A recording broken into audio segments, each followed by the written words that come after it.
Aloha kakayaka kako.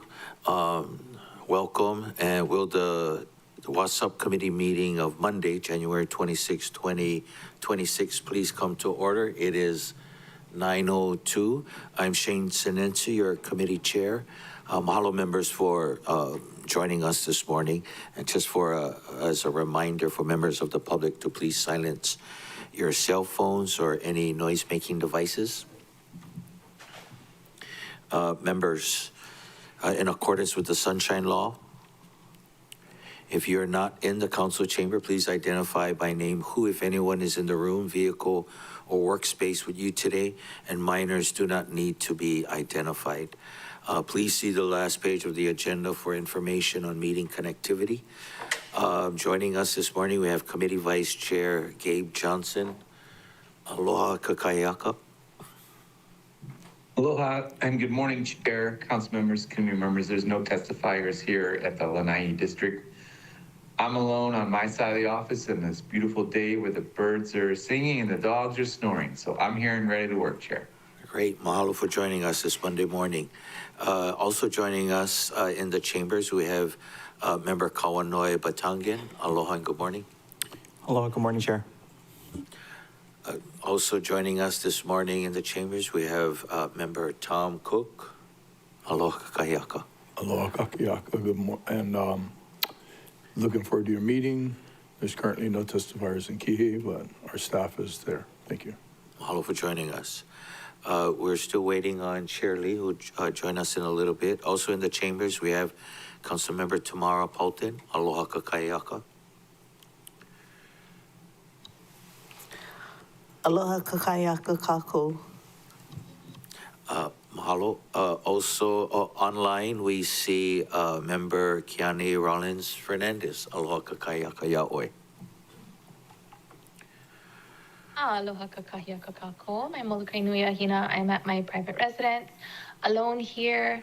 There are currently no testifiers at the Molokai District Office. Mahalo, Chair. Mahalo for joining us. Member Yukile Sugimura is excused for this morning's meeting, and we'll also await Member U'u Hutchins. She'll join us in a little bit.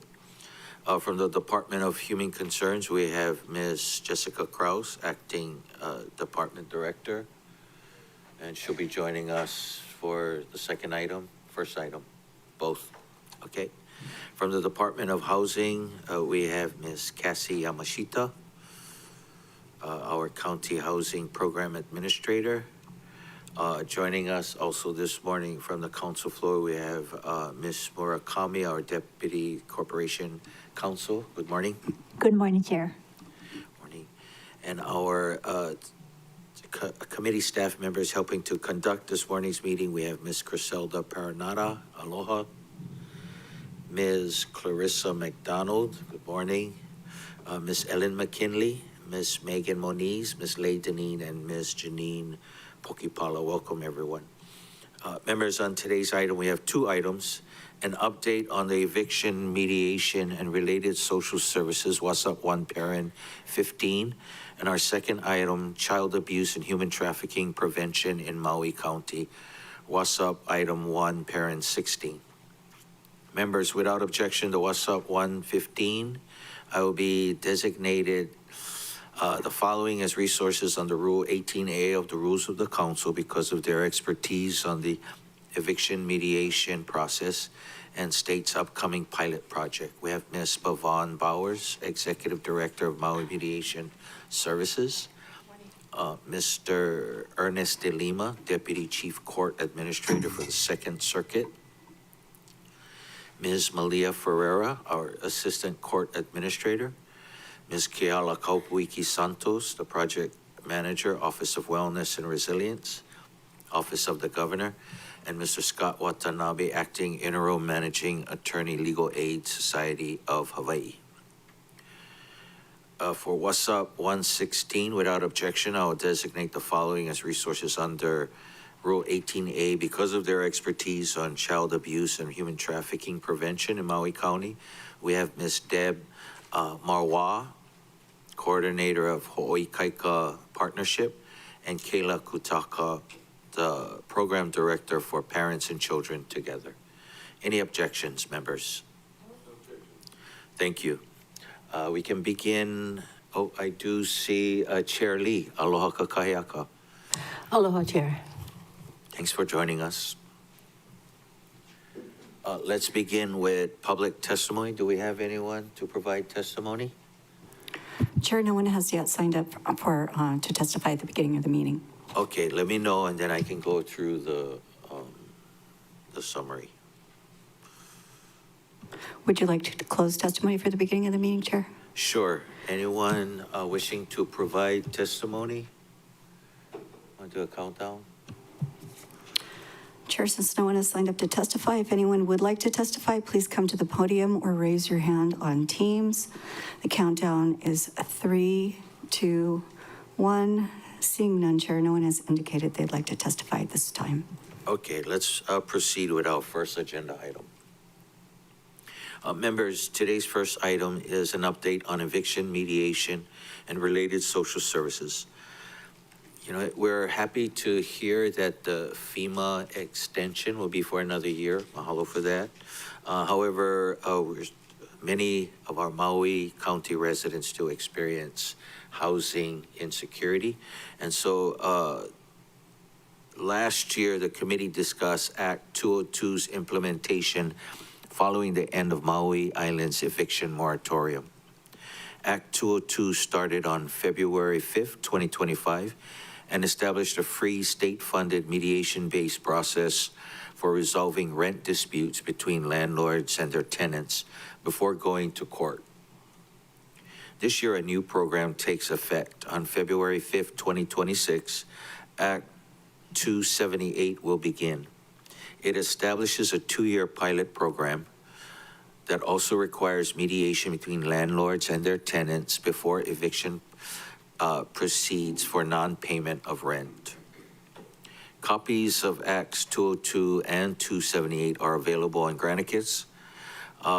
Members, prior to Act 202's implementation, the committee invited representatives from Maui Mediation Services, the Office of Wellness and Resilience, and the Legal Aid Society of Hawaii to discuss the process. We've invited them back today, along with judiciary representatives, to share their experience with Act 202 and also to inform the public on what is expected with the new pilot program. With that, let's begin with Ms. Bowers from Maui Mediation Services. Thank you for joining us. Aloha and good morning, Chair Morning. Sinensi, and aloha and good morning, esteemed members of this committee. My name is Bhavan Bowers, and I am the Executive Director of Maui Mediation Services, and I appreciate the opportunity to address you this morning. The Act 202 Eviction Prevention Program became effective February 5th of 2025 and established a mediation-based prerequisite to eviction proceedings for non-payment of rent on Maui Island following the 2023 fires. Under the Act, landlords were required to provide written notice of intent to evict to both their tenant and Maui Mediation Services on the same day. Tenants then had 15 days from receipt of the notice to request mediation. If mediation was requested, eviction proceedings were paused, and if not, landlords could proceed with filing for eviction. From February 5th through December 31st, 2025, 653 Act 202 cases were opened. Of those, 336 cases proceeded to mediation, and 80% of the mediated cases resulted in an agreement between the landlords and their tenants. This means in 80% of the cases, the tenants, their children, their kapuna no longer faced the agonizing fear of losing their home and an uncertain future. These outcomes indicate the effectiveness of mediation in resolving rent disputes and preventing displacement for households facing imminent eviction. Cases that did not mediate included instances where tenants declined mediation or could not be located. They might have missed the deadline. The landlords might not have shown up, or in 113 of the cases, the matter resolved prior to mediation. Perhaps the tenants were able to come up with the past due rent. Also during this period, 232 lead tenants requested mediation, lead meaning it was their name on the lease. Of those, 129, more than half, were impacted by the 2023 Maui wildfires through loss of housing, employment, or related hardships. Additional data shows that 166 lead tenants were 4 months or more behind in rent. 104 cases involved households of 3 to 5 people, yet only 13 tenants reported receiving rental assistance. Act 202 sunsets on February 5th, 2026, and will be immediately replaced by Act 278, a similar but statewide measure. A key difference under Act 278 is a reduced tenant response period, requiring tenants to request mediation within 10 days of receiving notice, or the landlord will be able to pursue the eviction process. A PowerPoint and flyers just last week were finalized for circulation, and following this morning's session, I would like to email it to the members of this committee to have as a resource. Again, mahalo for your time and your concern. Mahalo, Ms. Bowers. Members, any clarifying questions for Ms. Bowers? Member Paulton. Do you have that data as well as part of the presentation? I have a summary that's outlining those that were impacted and how various levels of household income, the monthly rent that was being paid, the number of persons in the household, and the months behind in rent. So I can provide all of that for the committee. Thank you. And I did want to clarify, when you said 80% of those that went to the mediation came to an agreement, what about the other 20% when they don't come to an agreement, then they become evicted? If they're unable to come to a mediation agreement, the landlord does have the option of going with the next step in trying to secure a judgment in their favor where they gain possession of the property, which is why, let me step back. The 80%, I believe, is so important because oftentimes these landlords and tenants didn't even have an opportunity to sit down and talk to one another. And also, there was a breakdown in the communication, which is why going forward with Act 278, it is key that we get the word out to our community, especially with the time being shortened by 5 days. The short answer to your question is yes, then they can indeed face immediate action.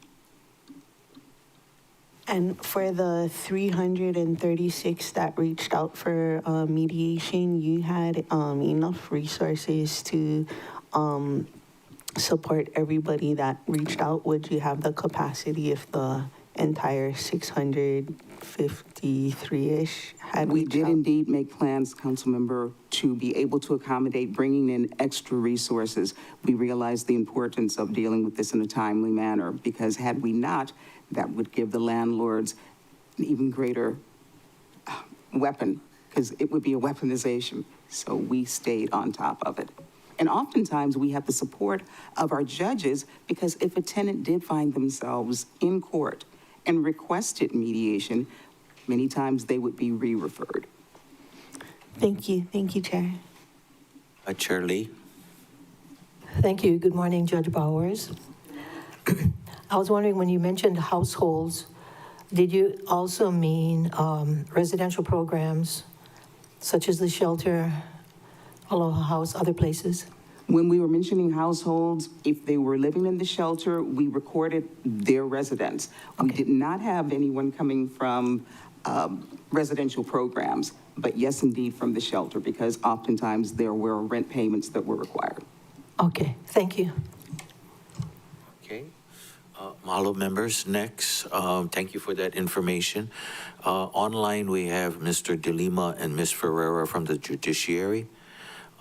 If they had any opening comments at this time. Hello, Chair Nancy. Thanks for the opportunity for us to provide you with some information about the court side in relation to Act 278.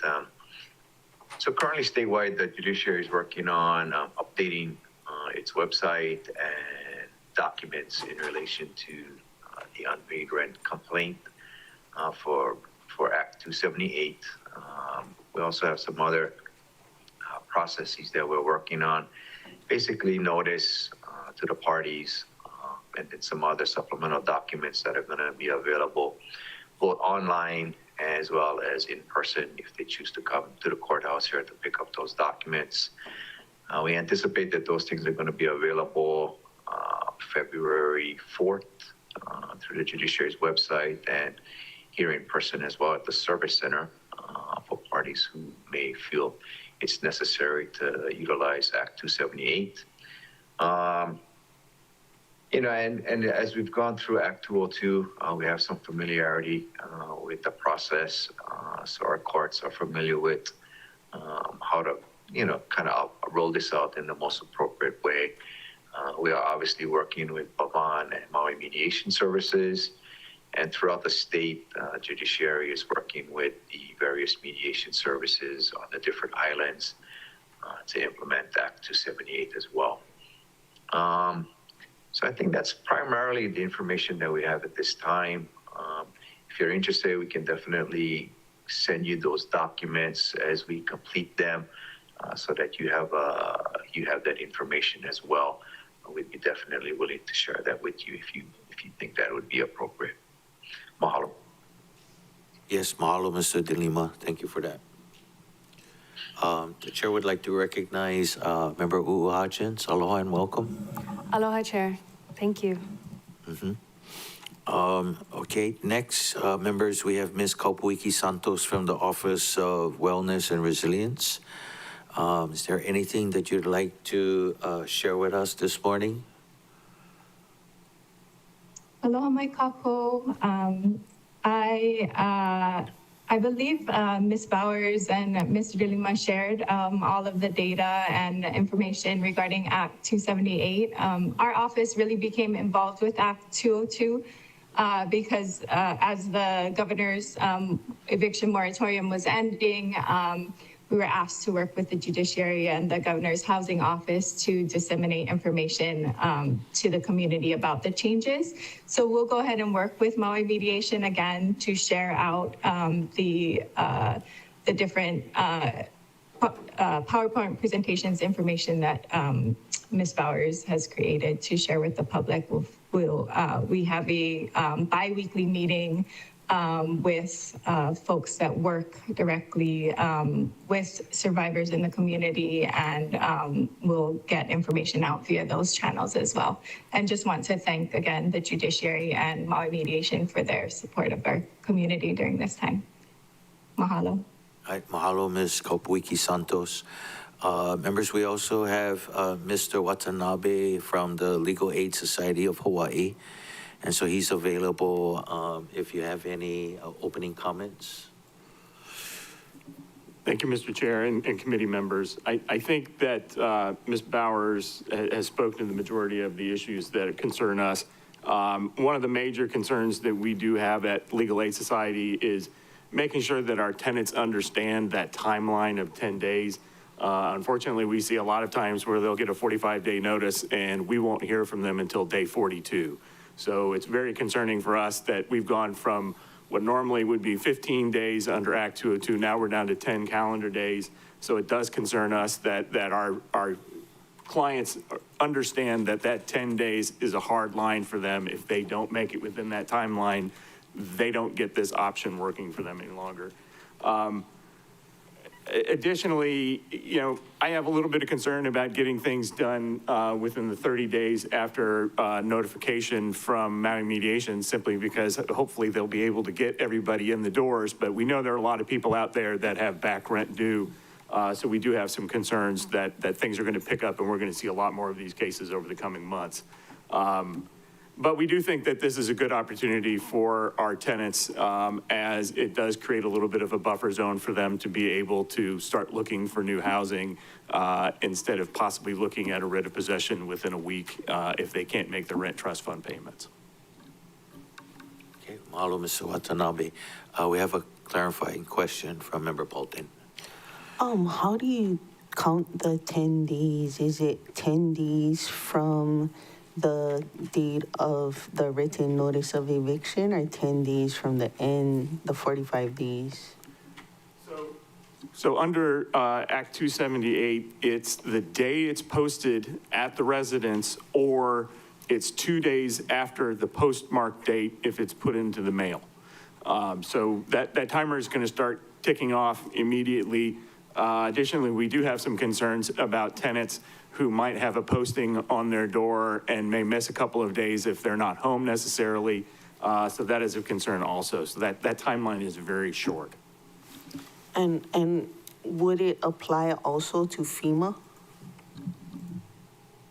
The FEMA housing contracts are completely different, so they're under completely different rules than you're going to see here with 278. In fact, in a lot of the FEMA direct housing contracts, unfortunately, the clients don't have the normal tenant rights as they would if they were directly leasing from a landlord.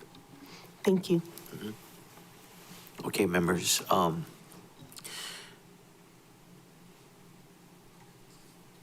thank you for all that information. Before we begin our discussion, let's take testimony for What's Up 1, Parent 15. Ellen? Chair, no one has signed up to testify on this item. If anyone would like to testify, please come to the podium or raise your hand on Teams. The countdown is 3, 2, 1. Chair, seeing no one indicating to testify on this item. Thank you. Thank you. Members, any objections to closing public testimony for this item? Thank you. Okay, members, I'd like to open the floor for questions and comments. We'll have 3-minute rounds for our first round and then subsequent rounds. We can begin with Vice Chair Johnson. You have any questions for our panelists this morning? Sure. Thank you, Chair. Good morning, everyone, and thank you for all the work that you do for our community. It's really important. There's an interesting stat that I read that tenants hardly ever have a lawyer when it comes to evictions, and landlords tend to always have a lawyer when it comes to eviction. So in this scenario where you guys are out there helping with the mediation, is there any follow-up with helping folks, like maybe that 20% that doesn't get it mediated? Is there any help in helping them getting a lawyer? Or do you guys kind of fulfill that role in a sense? That's my question for you guys.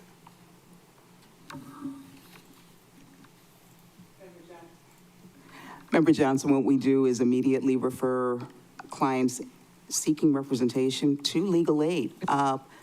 There is a nonprofit, a local legal entity that we have become aware of, Pono Legal, and they are now trying to add resources to our community, but they're relatively scarce.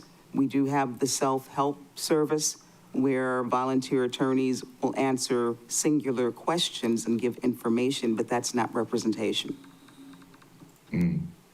Well, thanks for that clarification, Judge Bowers. That comment, that clarifying question that Councilmember Paulton asked about FEMA, that was interesting to me because I know there's a landlord, I know there's a tenant, and where does FEMA fit in that? They're neither. What is it that their role is? Are they just creating contracts and saying if both sides agree to it, then that's just the way it is? It's interesting that you have less rights, if I'm hearing that correctly. You have less rights if you go to FEMA housing. Is that correct? Yes, Councilmember, that is how we read the contracts, because essentially FEMA is the tenant. And in certain circumstances, we've also had another managing company in between FEMA and then the tenant as well. And the way we read it, that no, they've essentially negated your tenant rights when you're signing those FEMA contracts. That's interesting. Okay, well, thank you for that round of questions. Thank you, Chair. Hello, Vice Chair Johnson. Next, we have Member Batangian for your 3 minutes. Thank you, Chair. I don't have any questions. Okay, thank you. Next, we have Member Cook. Any questions for our panel? Thank you, Chair. Thank you both for your introduction and the presentation. Yeah, this is a big, heavy issue. And thank you for doing the mediation. That helps. Yeah, not having representation in the judiciary system is a big issue. It's hard.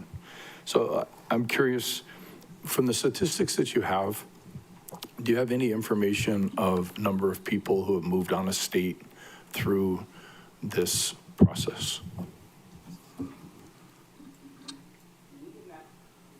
We have not been able to collect that data because that means that they haven't been able to contact us, or we have not been able to follow up with the information, either email or address. So that is data that we have not been able to collect. Yeah, I guess to some degree that's a state issue.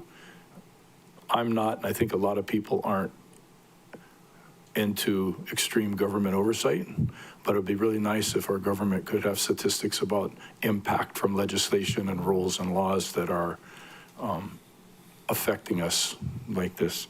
Do you have any information about the impact? Have you had any communication with County of Maui Department of Human Concerns, how the evictions are affecting our homeless population? And there again, you probably don't have stats, but I mean, this is kind of a couple things that I see the collateral impact of the evictions, and basically the evictions, people not being able to pay their rent.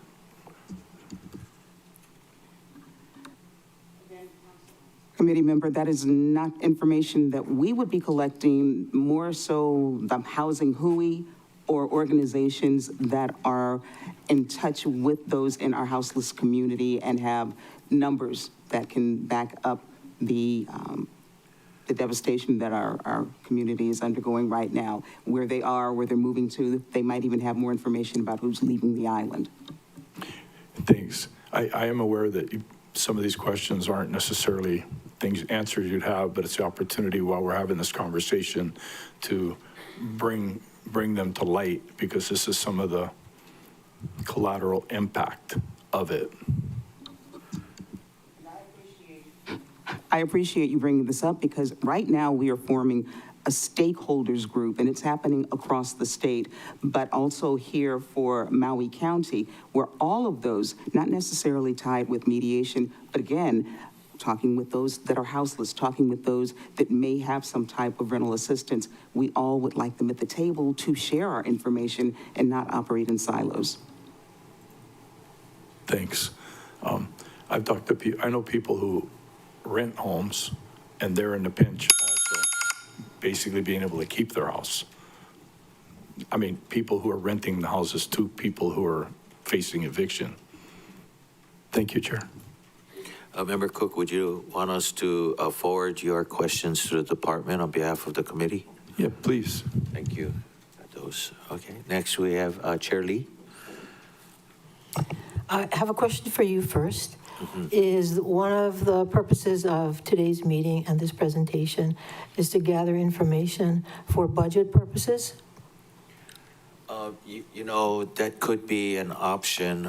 We are hearing that if there are no legal representation, and if there are nonprofits that are out there that we need to help fund so that some of the tenants could get some legal representation beside the legal aid. So yes, Chair. Okay, so Ms. Bowers, is there one particular nonprofit agency that you are aware of that provides reliable, consistent rental assistance? Let's say MEO or somebody like that. Chair Lee, MEO is the first that comes to mind. In the past with Act 57, we did have involvement with Catholic Charities, but early on with Act 202, that was not an option. We are looking at Hawaii Community Foundation, but again, at this point, no one has stepped up to provide that key part of this puzzle. Right. I mean, Hawaii Communities Foundation could provide funding, but not administration of the fund, right? That's the problem, having an entity willing to take that part on top of, say, in our case, we could not do that. But that's why we were relying on, say, MEO or Catholic Charities. They already had the infrastructure. Thank you. Mahalo, Chair Lee. Next, we have Member Paulton for your 3 minutes. I think I missed it. When does the transition from 202 to 270 occur? 278 starts February 6th, 202 sundowns February 5th. So it's an immediate, the next day. February 6, 2026? It's February 6th. Okay. And it seemed what I might not have fully understood it, but it seemed like what you were telling Member Cook is the people that don't seek mediation, or the people, the 20% of who it doesn't work for, you don't have the data on what then happens to them. Is that what the exchange was? We do not have a follow-up on what happens if they don't show up, or if we've lost contact, because there are cases where we've made initial contact with not just the tenants, but also landlords. And sometimes they've reached their own agreements and they just don't get back to us. We have to close these cases. So of that 20%, I am still hopeful that not everyone is having a horrendous outcome. But I know we have opened doors and people are now talking more. We're seeing it not just at our mediations, but we're also seeing it at the courthouse. Do you have any idea of the people that, if the mediation is successful and they leave on somewhat good terms or whatever, about their ability to find new housing opportunities? That would be a wonderful area to explore. We just haven't had the bandwidth to do follow-ups. Is there any sentiment as you're talking to the people that, the need for more shelters or safe places to park? We get calls every day from people just at wit's end, not knowing where to go, where they're going to be with their families. And again, because we don't have resources where we can say, call this number. And that's an area I think that this body can start talking about. Where can we direct them when what we have in place is not sufficient? What else can we do? Does some of your data go into the price points, like what their income range is and what their affordability for monthly rent is? Like, are you aware if these are Alice constituents or if they work for the government, like those kind of numbers? Of the numbers that I quoted earlier, I can give a quick rundown. So less than $10,000, 48 of the households, that was what they made. 57 of the households were 10,000 to 30,000. 60 households were between 30 and 50,000. 32 were between 50 and 80, 7 between 80,000 and 100,000, and we had 6 with household incomes of more than 100,000. Thank you, I heard the buzzer. Okay, mahalo. Next, we have Member Rollins Fernandez. Member Rollins Fernandez, are you able to hear the bell online? Mahalo, Chair. Yes, I can hear the timer. How about the mics? Are you able to hear everybody speaking? I can hear everyone clearly. I was in touch with staff and let her know that the resources or the folks online, like Member Johnson, I can hear louder than the folks that are in the chamber. And since I've let staff know that, the mics have gotten louder. So mahalo staff for being so responsive to those that are participating remotely. Okay, great. We'll start your time now. Okay, great. Okay, and mahalo to everyone for joining us today. I was quickly trying to look through both the bills or acts, and trying to understand the concerns. Okay, so what is this? Act 278, which was SB 825,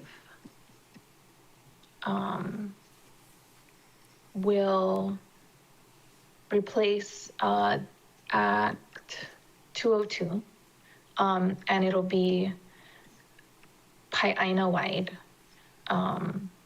Correct? Okay, I see nodding heads. Mahalo for that. And I see that it's intended to be a pilot program that is set to be repealed on February 4th, 2028. I looked through testimony to better understand the date, the 10 days. I did see that the Hawaii judiciary in testimony did ask for it to be 30 days. So mahalo for at least trying. And I see the Hawaii realtors opposed it being even increased to 10 days. Shameful. So I think part of the overall problem is the commodification of our housing inventory. And I don't care what anyone thinks of me saying this, but I don't think people should own more than one house. I think that's part of the problem, that people are renting it for higher than what most people can afford because they're using our housing inventory to make money off of people, our own community. So I haven't been able to look through it enough to understand some of the opposition to this act. What is this act? This act is 278. So for now, I don't have additional questions. I guess my question for right now is, how can we as a county, support you folks on the ground doing the work?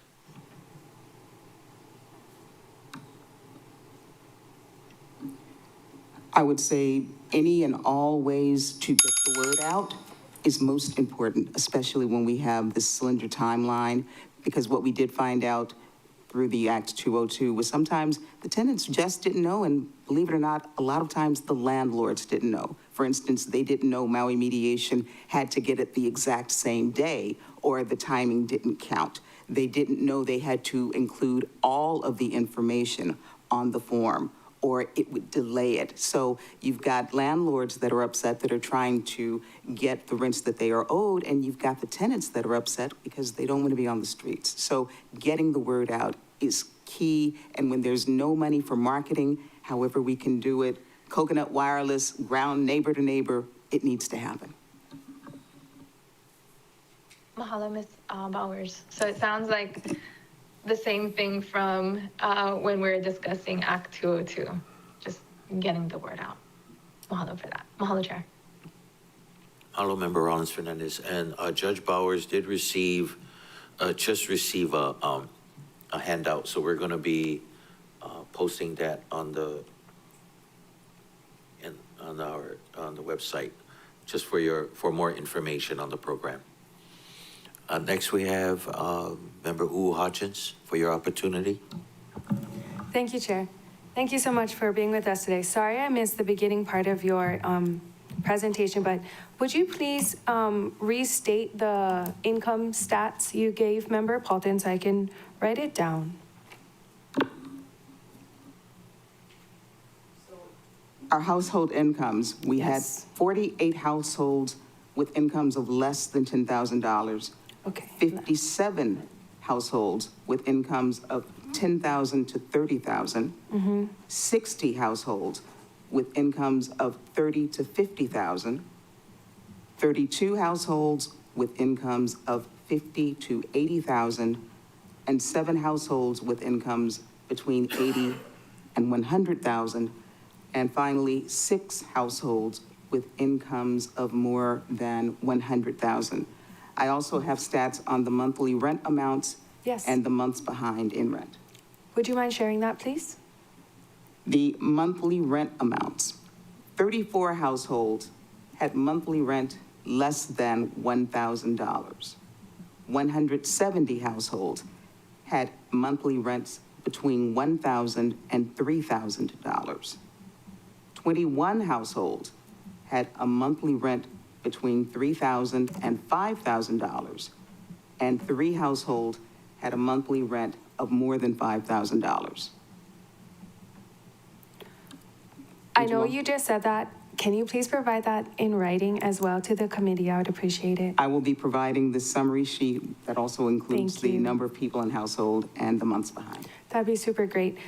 And you also said that it's difficult for you folks if mediation doesn't prove successful, where they can go to. For what do you hear from your clients? Where would they like to go? Are they looking for more single-family rentals? Are they looking for more apartment-style complex low-income rentals? Would you be able to share that with us, if you know? Primarily, they want to stay where they are. Okay, And when that is not realistic, they want someplace safe. sure. But many are saying, if this doesn't work, we're moving. Okay. And primarily where people are they in single-family rental unit-like complexes, or what is? We get the majority because for 202, it was incumbent upon the landlords Okay. to make contact. So Okay. we would get 50, 60 notifications sent by some of these larger complexes, Oh, but they weren't the only ones. Okay. And when the single landlords found out that that was a step they had to take, then they would come in.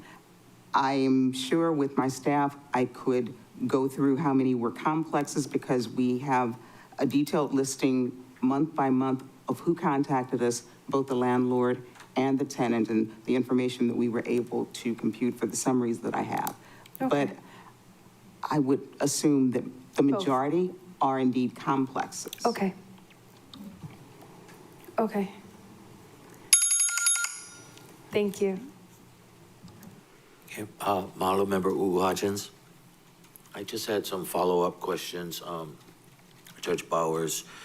So Act 278 takes over 202. It looks like the extensions is for 2 years instead of 1. And I was just wondering if you guys had enough funding for mediation services on the first year, and what the funding for 278, is that sufficient? Chair, the only funding that's being provided are for the contracted mediators across the state that will be assisting, because what the members will see in the PowerPoint that they'll be receiving is these mediations are set up to be an hour and a half. That's usually more than enough time that we have found in dealing with it. But there's no funding per se. And that is actually a hardship for the individual mediation centers across the state. And that's why I keep harping on getting the word out, because had this been an ideal situation where we could have presented a budget like we were able to do with Act 57, it would include the components that we know would have made it easier and hopefully more effective for our community members. But right now, there is no additional funding for us to carry this out. The legislation says specifically the mediations are to be administered by community mediation centers, and the mediation centers of Hawaii, which Maui Mediation is one of 5, that's us.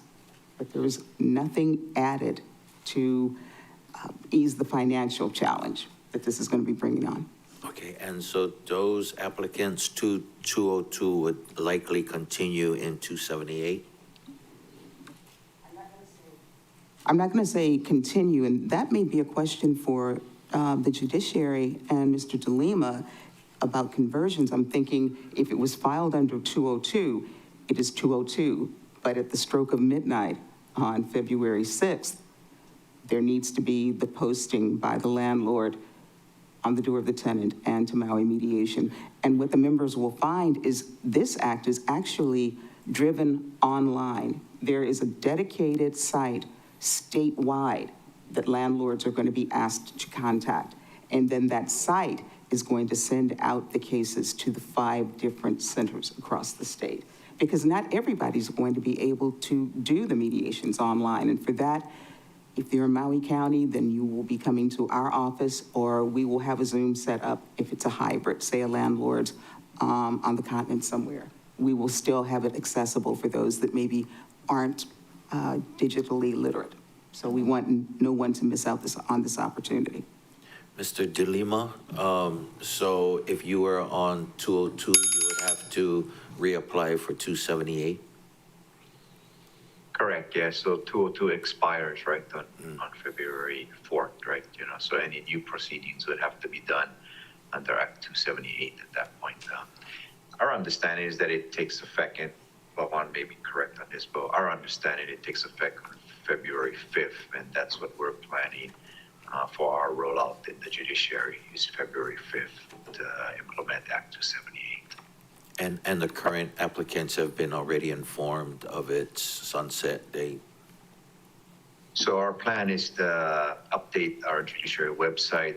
You know, we have a posting on the website that notes all of the appropriate information for Act 202, and we intend on updating that this week with a disclaimer noting that, you know, that it will sunset on February 4th, so that anybody who comes online and wants to take those documents will understand that they have to get it done by that date.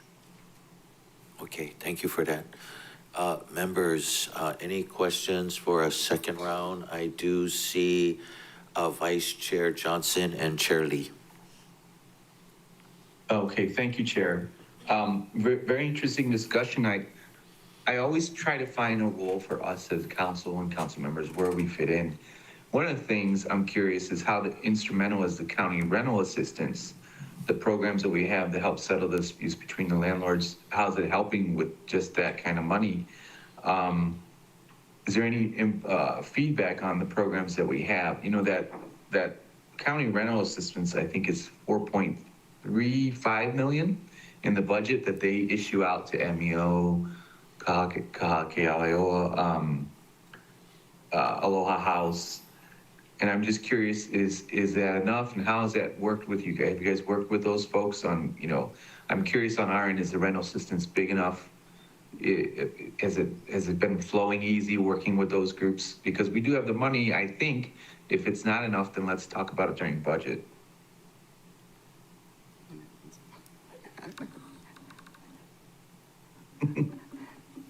When we're talking about rental assistance, when we do our intakes, part of our questioning is, have you received rental assistance? And as I said in my summary of the cases that I reported on from February to December, only 13 had. And if they say, no, we haven't, then we refer to MEO or Hawaii Community Assets, and it's incumbent upon the tenant to make that contact.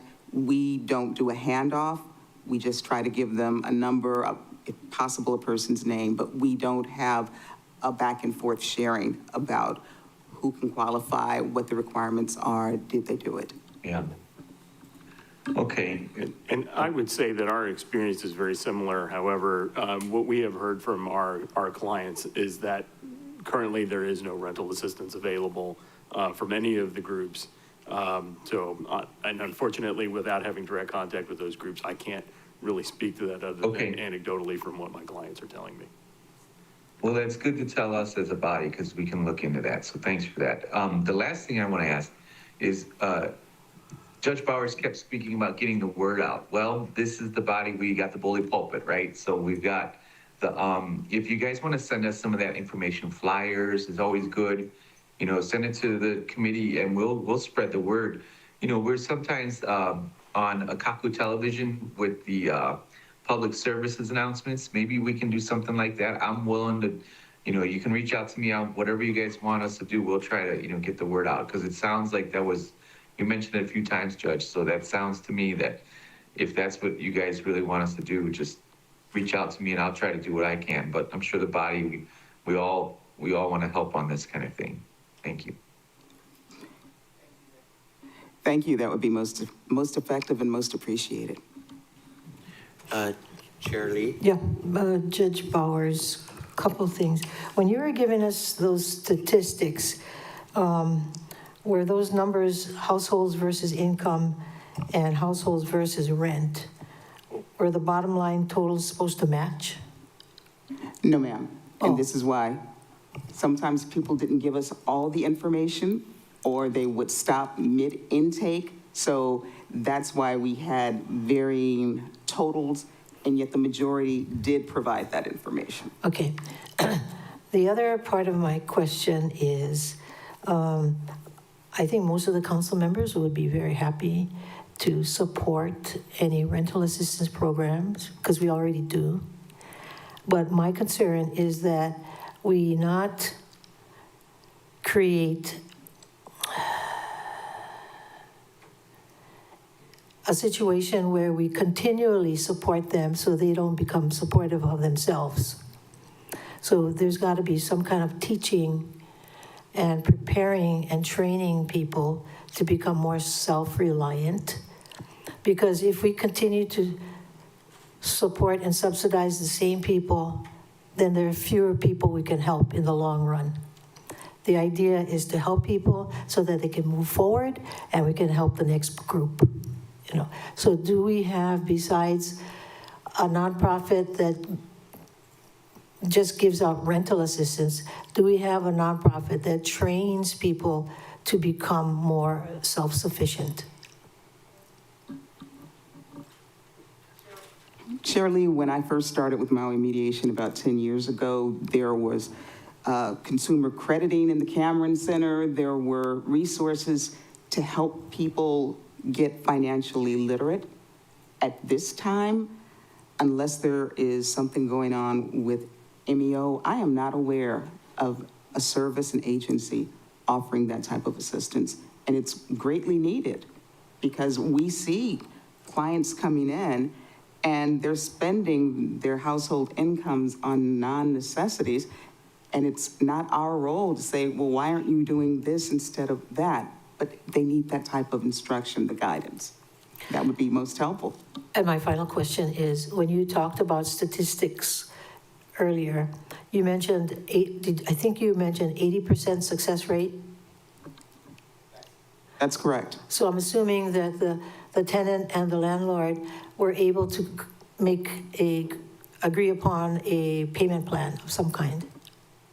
Not necessarily always a payment plan. Sometimes it was a move-out plan where the tenant had enough time and didn't feel like, I'm going to be out on the streets in a week. Or an alternative, I'm going to pay a little extra, or when I get my taxes in. So it's as creative as the parties are willing to let it be. Okay, thank you. Next, we have Member Batangan. Thank you, Chair. First one's for you, actually. Can I ask for a 7B on rental assistance programs in the county? Maybe we could hear from our Department of Housing. Judge Bowers mentioned MEO and Catholic Charities, maybe even Maui United Way. I think there are gaps in our ecosystem here that are worth discussing. And I think I would appreciate learning more about what each organization is thinking on how to address this. Maybe we could convene something where we could bring people together to have that conversation. Then a question for Judge Bowers, piggybacking off of, I guess, to get clarity on what Chair Lee had initially asked about what we can do to support, recognizing that budget is coming up. Can I clarify? The request was for money for others. So Maui Mediation Services, does it have any county funding or any grants that it applies for from the county? Yes, Councilmember, we have been fortunate enough to be included with the Housing and Human Concerns budget in their food, shelter, and safety pot, but that is for our mediation and education program. This is totally separate, totally different reporting, and we need assistance with both, but right now our focus is on how can we assist the tenants And even if it's not with rental assistance, if there was some type of program to tie in with our local attorneys where they could be compensated to have a sit-down, to educate, because we still hear stories where they're being frightened, where they're being given misinformation, and not just from landlords, but from people in the community. So education is key, and if there was some way to subsidize, I think it would go a long way. Thank you. So I think I heard Member Rollins Fernandez ask, what are ways that we could support you in your mission? But I also hear now that there might be additional financial assistance that could be of benefit to Maui Mediation Services, specifically for this program, since the grant that the county gives is for a different program. If you could give some thought as to what the council might be able to do to better support you on this effort, I'd appreciate that. And it doesn't have to be now. We can follow up. We can put a question to you and ask that you think about it and then respond in writing. But if there are ways that we can support you, I'd be interested in hearing that. I thank you for giving me that opportunity. Just to add, Member Batangian, we had some discussions when proposing to give more rental assistance. A lot of the programs right now are just strict for certain demographics. So if we wanted to forward rental assistance to another group, it might need that we may have to go ahead and change some of the wording in their programs. And so that's why MEO and Catholic Charities were more open to providing rental assistance to more people. Thank you, Chair. And my apologies, I did see Mr. De Lima's hand up earlier. No problem. Thank you. I just wanted to note, going back to the question about Act 202, yeah, if you filed up until February 4th, you will proceed as Act 202, even if you go beyond that, right? So anything that comes in from February 5th will then be filed as an Act 278 matter. So I just wanted to clarify that. Hello, Mr. De Lima. Members, any other questions for our Mr. Cook? Thank you. I don't know if you have it. From your data, do you have any insight into the type of housing, homes, condominiums, townhouses? Not with the summary sheet that I provided today, and I'm thinking back on our Excels, I don't believe that we tracked the type of structure. We did the number in the household, we did the rent, we did how far they were behind in rent, but not was it a standalone home, was it a condo? So I don't believe we collected that, no. Thank you. That type of information may help us when we're reviewing housing proposals and to kind of identify what potential group of people need this also. Thank you very much for the presentation. Thank you, Chair. Mahalo, Mr. Cook. We have Member Rollins Fernandez. Mahalo, Chair. I don't have a question. I just wanted to say this as a statement for the record. I don't want to put all the blame on the tenants. I don't want us and the record to reflect that all the blame is on the tenants. There are some good landlords and there are some greedy landlords. Some folks who bought houses, regardless of how high the interest rates on the mortgage was going to be, with the intention of renting it to our working class folks to extract wealth from the tenants. The area median income for a household is $95,000. So 30% of the $95,000 is $28,500 a year. That's 30% of the area median income. Divided by 12 for the month, and that's $2,375 per month. I have a friend who rented in Ha'iku a 2-bedroom for $3,700 a month. And that's not a unique situation. It's becoming like too much. Like, people can't afford, like, the rents are as high as people can afford, and when they can't afford it anymore, then they get evicted because they know someone else would be willing to pay the inflated rent amounts. And this is part of the problem of the system.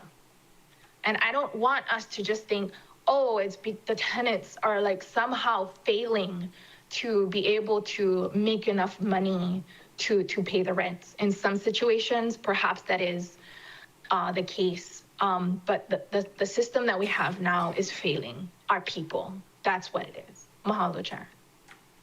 Mahalo, Member Rollins Fernandez. Keala, did you want to add to the discussion from the governor's office side?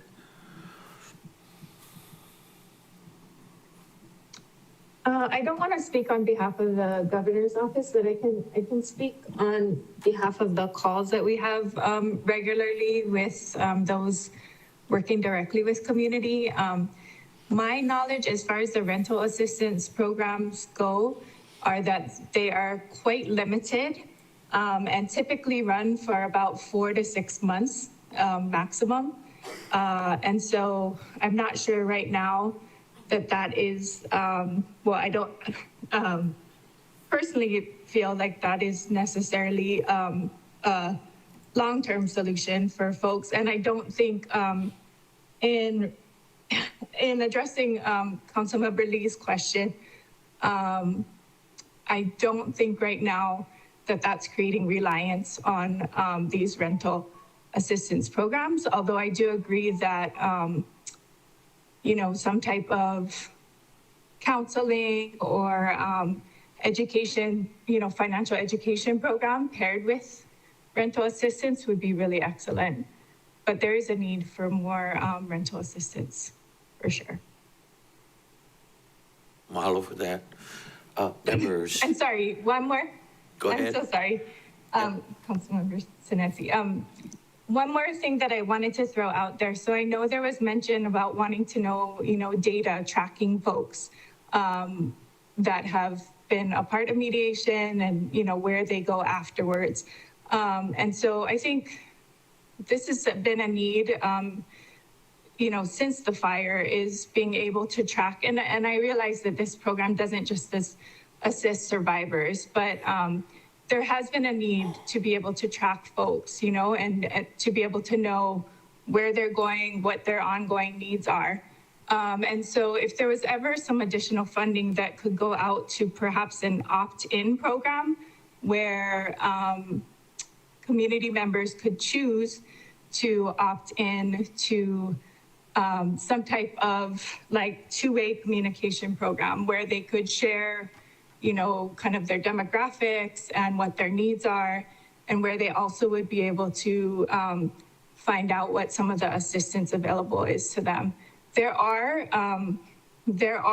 is technology to do that, but it is quite expensive, and I'm understanding, you know, the concerns about government oversight. But if it was an opt-in program, then folks would then be able to choose whether they wanted to participate in something like that or not. Mahalo. Great, mahalo for that. Members, any other questions for today's guests? Okay, seeing none. With that, we did want to mahalo all of you for your questions and your comments. Mahalo to Judge Bowers, Mr. De Lima, Ms. Ferreira, Ms. Kiopiki Santos, and Mr. Watanabe for attending our meeting and providing the public with more information and some upcoming deadlines, important deadlines with the public today. Members, if there are no objections, I will defer this item. I just had one last question. Go ahead. In the educating of people on the bills, like Act 278, like, you know, similar to Member Rollins Fernandez, I looked at the act for a bill or whatever, and it's barely understandable to me. So like just regular people, in getting the word out, is there gonna be a simplified like meme or something you can just share on your social media? Or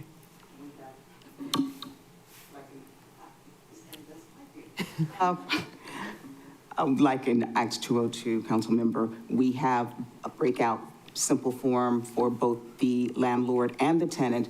And I'm going to send this committee all that we just had prepared so everyone will see, because it's legalese, it's mumbo jumbo, and that makes it even more intimidating for Oh, yeah. those that are already in And a for position some where of they're us on afraid. the council So, as well. yes, we already have, and I will be forwarding that. Thank you, just making sure, because, the language that people like me speak. Okay. Any closing remarks? Seeing none. Members, any objections to deferring this item? Okay, thank you for that. And thank you for being here. Thank you. Okay, members, we have a second item, but we'll definitely take our mid-morning break so that we can swap out our panel for the next item. With that, we'll come back at 10:20. The WASUP committee meeting of Monday, January 26, 2026 is now in recess.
Aloha and welcome back to the WASUP Committee meeting of Monday, January 26, 2026.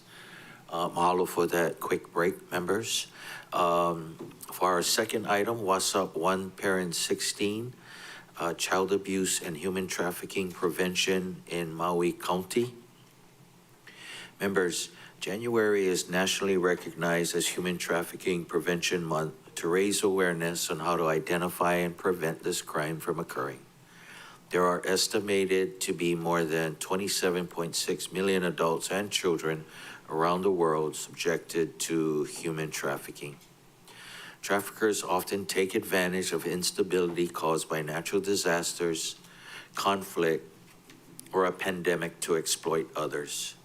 Today, we've invited resources from Ho'oikaika Partnership and Parents and Children Together to share how Maui County is impacted and what can be done to protect children and to support our families. Before we hear from our resources, I want to note that this meeting may include some discussion issues that trigger or can cause some distress, and I want to encourage the use of crises and mental health support resources. I know it can be a bit overwhelming for some people. And so please reach out if you're struggling or need additional support.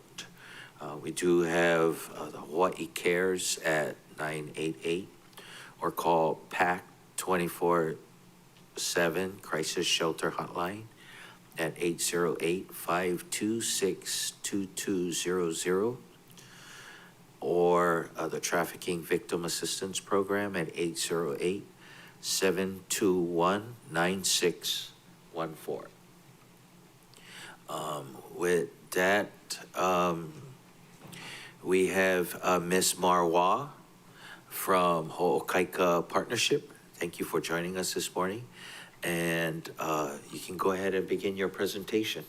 Mahalo, Chair. Good morning. Aloha. My name is Deb, and I'm with the Ho'okaika Partnership. Thank you for having us here today to talk with you a little bit about child abuse prevention in Maui County and what we're doing through the partnership to support that. Next slide, please. I'm going to start out with just a little bit of good news, actually, and some data that shows that over the last several years, the rate of child abuse reporting of founded reports have been going down and has been almost cut in half between 2020 and 2023. At the same time, however, we also know that nearly one out of every 5 adults in Maui County has suffered at least 4 or more adverse childhood experiences before the age of 18. And we'll get into a little bit of why that is so important to pay attention to. Also, one thing to note is although the rates are going down, that's not a time to stop prevention work. There are many reasons why the reports could be decreasing. We'd like to think that our prevention efforts are helping. However, note that during this time period was also when COVID was happening and a lot of keiki were out of school and less eyes on them. Next slide, please. So adverse childhood experiences, also known as ACEs, some of you may be familiar with this term. Basically, adverse childhood experiences are conditions that are experienced before the age of 18 that usually fall into one of 3 categories: abuse, neglect, or household dysfunction. And what they lead to is a potentially toxic stress that can inhibit brain development in young children and then also lead to long-term health consequences over the lifespan. Yes? Move this closer. Okay, I'm so sorry. Thank you for letting me know. Okay, so ACEs are linked to, the more you have, the more risk you have for long-term health impacts across your lifespan.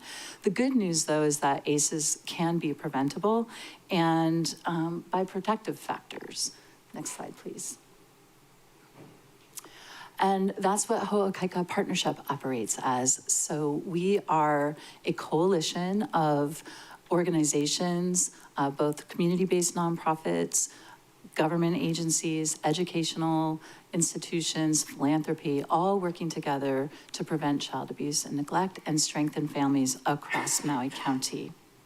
We were founded in 2008, so I think that's 18 years ago now, by 5 organizations and have grown substantially since then. We are not a single program. I think that's one of the most important things to recognize about Ho'okaika. It's where all the various providers come together in one network to work together on behalf of this goal. And our major goal is really to create a seamless safety net to keep families and keiki from falling through the cracks. Next slide, please. We are guided by a 10-organization leadership hui, and they provide strategic vision and funding, coordinate our funding, and our fiscal sponsor is Maui Family Support Services. One of the ways that they work together is by helping us all learn a similar approach and language. And I mentioned protective factors. You can kind of think of those as a shield that really helps prevent families from feeling the most extreme effects of stress, financial hardship, mental health issues, poverty, and other factors that create the risk for child abuse. Next slide, please. So we work together for 5 interconnected goals, and we really take what is known as a systems approach to prevention. None of this work stands alone. It's all interconnected.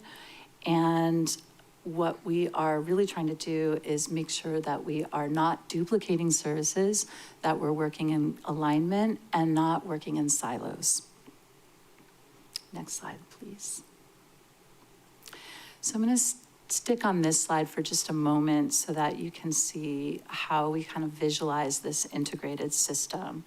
We really focus on 3 populations: families and caregivers, and providers, and then systems and the community. And where each of these populations, we undertake different activities to support prevention, and where they all intersect is where we have the outcome of child abuse prevention.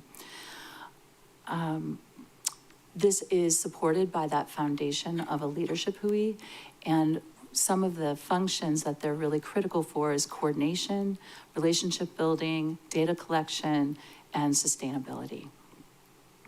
Next slide, please. So I'm going to talk a little bit about some of the specific activities that we've been doing, focused on just 2025. We have one of the foundational services, one of the few direct services that Ho'okaika Partnership provides is navigation services. And it's been, in this last year, primarily 1 part-time person. And during that time, you can see she has served 161 families across Maui County. And really what this person does is be a guide by the side, so that when families reach out for help, that they get support before they're in crisis, and hopefully avert some of the more challenging situations, such as houselessness.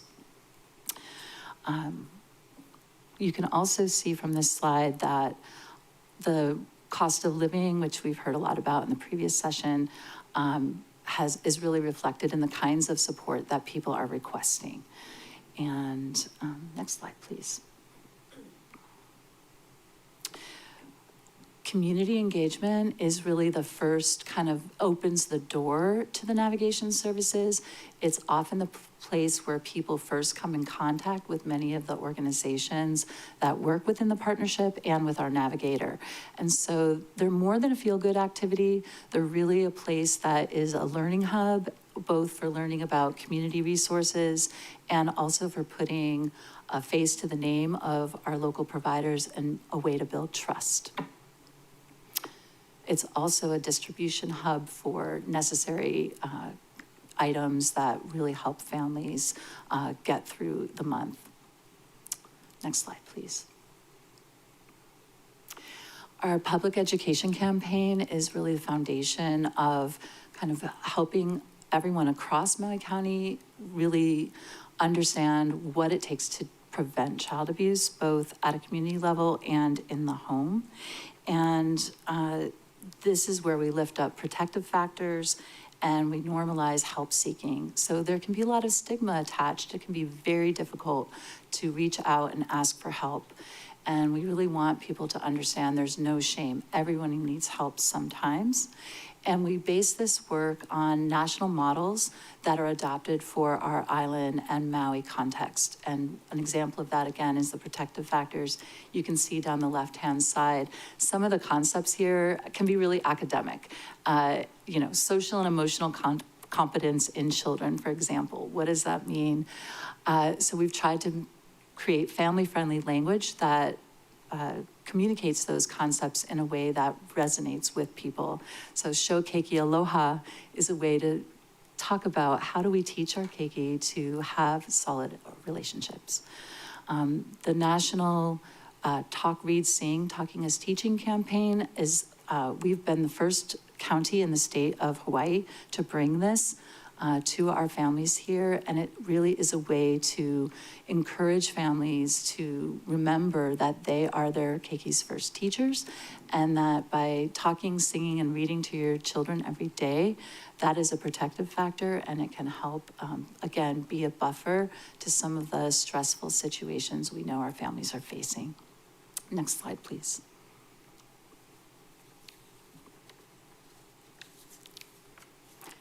And then finally, strengthening the workforce. These are the people that do the work, and we really need to lift them up. It has been a really difficult, the last couple of years, especially post-wildfire, have been really challenging. And this quote, "We can't pour from an empty cup," comes from one of our providers who has participated in our Healing the Healers monthly peer support groups that were initiated after the 2023 wildfires. So we offer monthly meetings, which aren't just a place to come and receive information, but it's really an active environment where people coordinate their work and learn about community resources. We also have an annual conference and trainings. Next slide, please. And then finally, I'll just leave you with a little comparison chart. Why is prevention a strategic investment? Ho'okaika Partnership started in 2008 during a economic recession. Prevention is almost always the first thing to be cut. It's seen as, extraneous, but really what it does is help save lives. It helps save hardship within families, and it helps save money in the long run as well. When you think about it, we have a lot of gaps, as was mentioned earlier, in our systems, in our ecosystem. And what we try to do is fill those gaps. And by having a connected system instead of a fragmented system, that in and of itself helps serve as a protective factor.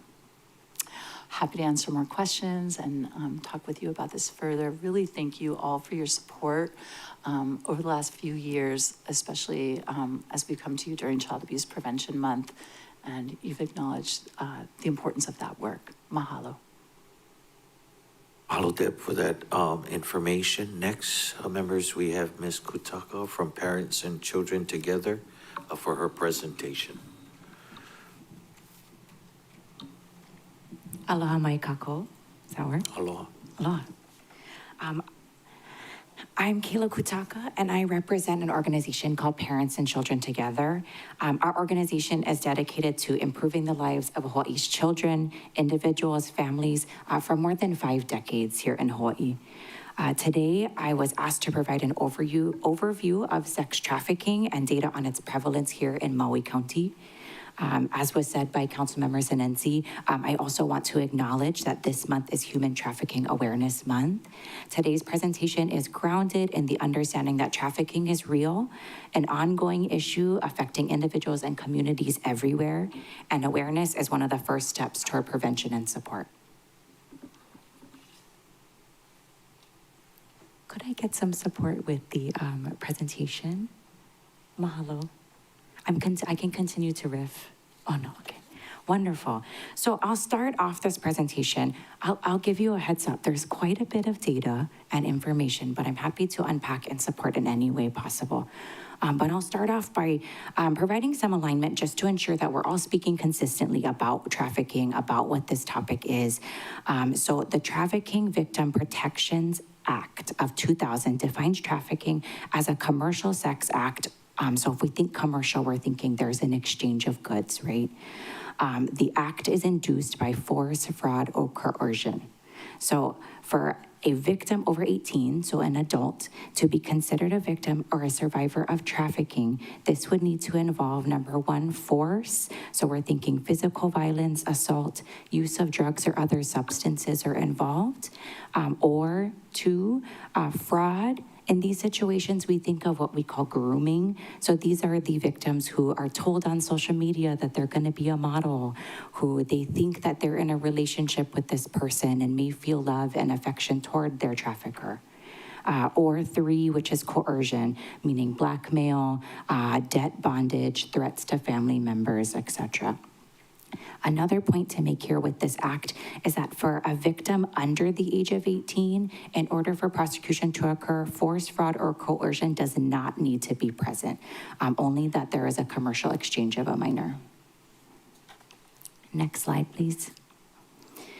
So now that we're in alignment with what we're actually measuring and what we're looking at here, we're going to build a better understanding of the size of this concern, because this is real and this is occurring in our community. So data shows in just 1 year, 80,000 online ads were posted. 150 in-person establishments were discovered, which can amount to anywhere between 1,500 to 2,500 victims exploited in Hawaii alone. So another point to make is of these victims, about 23, almost 24% were on Maui. So I looked up, according to the Hawaii census, Maui accounts for about 11% of the state's population, and yet considering victims of trafficking, we're at nearly 24% are here on Maui. Next slide, please.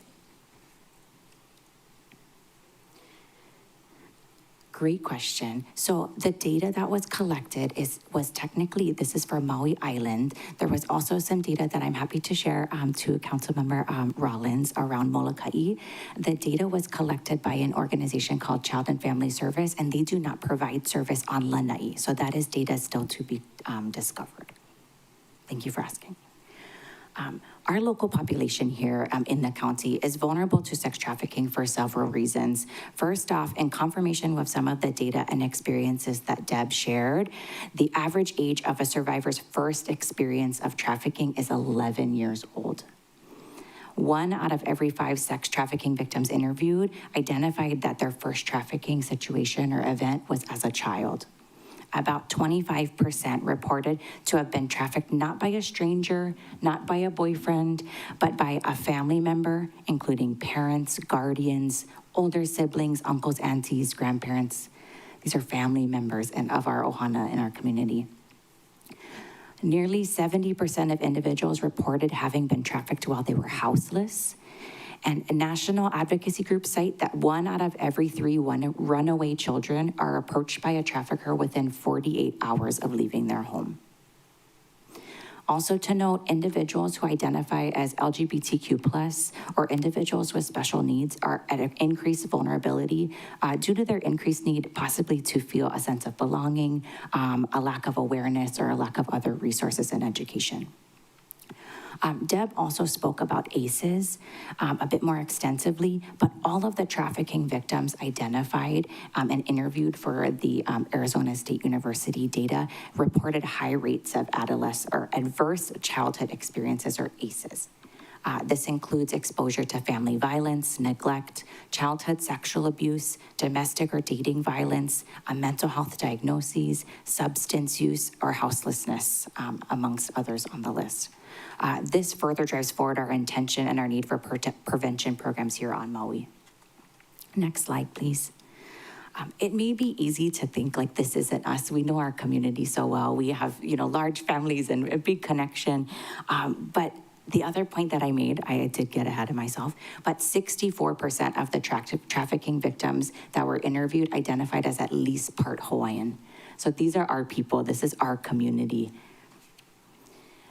Many of the contributing factors here that increase Hawaii's vulnerability, it's number one being that there's such an online presence and such an online demand for commercial sex. So some of the data shows 1 in 7 adult men in Hawaii buy sex in some form online. So I know we think, there's a lot of people that travel here, there's a lot going on, but it breaks down to 1 in 11 if we're looking at residents only. So that's 1 out of 11 male residents of Hawaii are purchasing sex online in some form. It can include photos, it can include other things, social media, dating apps, classified sites, gaming platforms, chat rooms, and the like. A second contributing factor is a significant number of visitors coming and going within Hawaii can increase the pool of one-time offenders or new buyers, which can make it more difficult. It can kind of minimize detection of these types of things. And also military presence, if we're talking about our outer islands or other islands, can complicate the enforcement process. On top of that, as we've been speaking about ACEs and other, contributing factors to vulnerability, the high cost of living, housing insecurity, Hawaii can be more susceptible to what we call survival trafficking. So that involves an individual exchanging sex for things like basic needs. So we're talking food, shelter, clothing, money, and transportation. Next slide, please. Despite the severity of sex trafficking as a Class A felony, prosecution rates remain low. So between 2014 and 2020, Hawaii's Criminal Justice Data Center reported only 19 arrests statewide for trafficking. State and local cases have historically faced challenges as well. Hawaii has had 1 federal conviction specific to sex trafficking in the last 10 years. And it was just last November he was sentenced. These numbers are significantly low for a variety of reasons, including the psychological, financial, and physical coercion from the trafficker often, encourages or causes our victims to not come forward. A lot of our victims fear retaliation for themselves and their ohana. Many victims also, they may not identify as being trafficked. Others distrust law enforcement or advocacy agencies due to past experiences or for the variety of needs that they may experience, as well as many find themselves unable to maintain this sustained cooperation and investigation due to the many financial or housing instability or lack of other social supports. There's a high legal burden of proof to be able to prosecute these types of cases. Psychological coercion is more difficult to prove than those with physical force involved. And many traffickers align with the narrative that if there was an exchange, if there was something received, then it must have been consensual. In addition to that, late reporting of these instances can interfere with the evidence collection, and investigation resources can be limited. Next slide, please. So at Parents and Children Together, I couldn't help but mentioning, similarly to Ho'oikaika Partnership, Parents and Children Together, also known as PACT, is dedicated to providing services to the community, not only in intervention, but also in prevention. This is a representation here, this visual, of the programs that we provide statewide, all having a hand in mitigating ACEs for our ohana in the community. Our Maui County programs include domestic violence prevention and intervention at our family peace centers on Maui and Lanai, family strengthening services for our ohana that may be at risk for child abuse and neglect, as well as our therapeutic behavioral health support for youth ages 10 to 17, which tends to be some of our greatest at-risk youth groups. I'm happy to speak more on some of these other topics as well, whether at future meetings or whatnot, just regarding some of these greater community concerns. Next slide.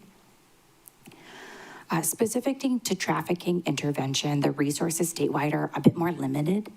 Trafficking victims require an increased range of direct services, including medical support, mental health counseling, substance abuse treatment, housing, and trauma-informed care in all systems. The trafficking victims interviewed by ASU report being in contact with many of Hawaii's institutions of care, sometimes while being trafficked. So that includes schools, hospitals, mental health providers, criminal justice systems, system, Child Welfare Services, which really reminds us that we have a duty to report all suspicions to our statewide hotline, and also reminds us that there is an education and an outreach component needed for our community. So for our children, in one of Deb's slides, it shared that 2 to 3 of the Child Welfare Services reported cases involved trafficking in 2023. And all of those cases were forwarded to what we call our Trafficking Victim Assistance Program. So that is funded by the state through Susanna Wesley Community Center, and Parents and Children Together is Maui County's provider for that service. That includes, case management, crisis response, educational support, and advocacy for our youth who have experienced trafficking. We work closely with the Children's Justice Center, who facilitates, we have multidisciplinary team meetings of providers. We call our team the home team, helping our Maui exploited. That's pretty good of us to put that together. And we coordinate care, we support law enforcement and investigation, and all around are able to share that information to support our victims and survivors of trafficking. PACT is also near the end of a grant cycle for providing general community outreach and training around trafficking. We do training around identification, reporting, prevention, as well as intervention. And we've done that across a number of providers, including our community providers, airport security, hotel security, our first responders. Many of our Maui youth are also supported by programs on Oahu, including, that is where Hawaii's youth shelters around trafficking are located, where they're able to provide more comprehensive care, including our Pearl Haven shelter by Ho'olanapua, and a soon-to-be second shelter by Halekipa. Imua Alliance also provides both direct service and legislative advocacy for exploited individuals. And then PAC does have some Oahu programs around our individuals and youth who have been sexually assaulted, which includes trafficking. Next and last slide, please. This was an incredible amount of information. I definitely don't, that's very true. The endless stats and figures, but what I really want to do is close with a reminder that these are all real people. These are friends, these are cousins, these are neighbors. I appreciate that time that you've allowed me to speak on the prevalence of this significant concern for our Kiki and our Ohana in our Kaia'ulu. Sex trafficking is present in our community, but it's also preventable and addressable. County Council plays a critical role in this leadership and an example for our community. So I very much, and we very much appreciate the communication and collaboration started here today. We stand firmly in serving our Ohana and look forward to our future collaboration. Mahalo for your time. Mahalo, Kayla. And mahalo for the presentations. Members, before we get into discussion, we'll go to testimony. Staff, do we have anyone wishing to testify? Yes, Chair, we have 2 individuals signed up to testify. Okay, let me quickly read the testimony log. Let's begin with public testimony. Oral testimony via phone or video conference will be accepted. In accordance with the Sunshine Law, testimony can occur at the beginning of the meeting but cannot be limited to the start of the meeting. Testifiers wanting to provide video or audio testimony should sign up in the chamber, join the online meeting via the Teams link, or call in the phone number noted on today's agenda. For individuals wishing to testify via Teams, please raise your hand by clicking on the Raise Your Hand button. For those calling in, please follow the prompts via phone. If you're online, please raise your hands. For those on Teams, staff will lower your hand once your name is added, and then enable your microphone. Written testimony is encouraged and can be submitted via the e-comment link at mauicounty.us/agendas. Oral testimony is limited to 3 minutes per item. Once you're done testifying, and if you do not wish to testify, you can view the meeting on Akaku Channel 53, Facebook Live, or mauicounty.us/agendas. Staff, could you call on our 2 testifiers, please? Sure, the first testifier is Kristen Mills in the chamber, and to be followed by James Langford on Teams.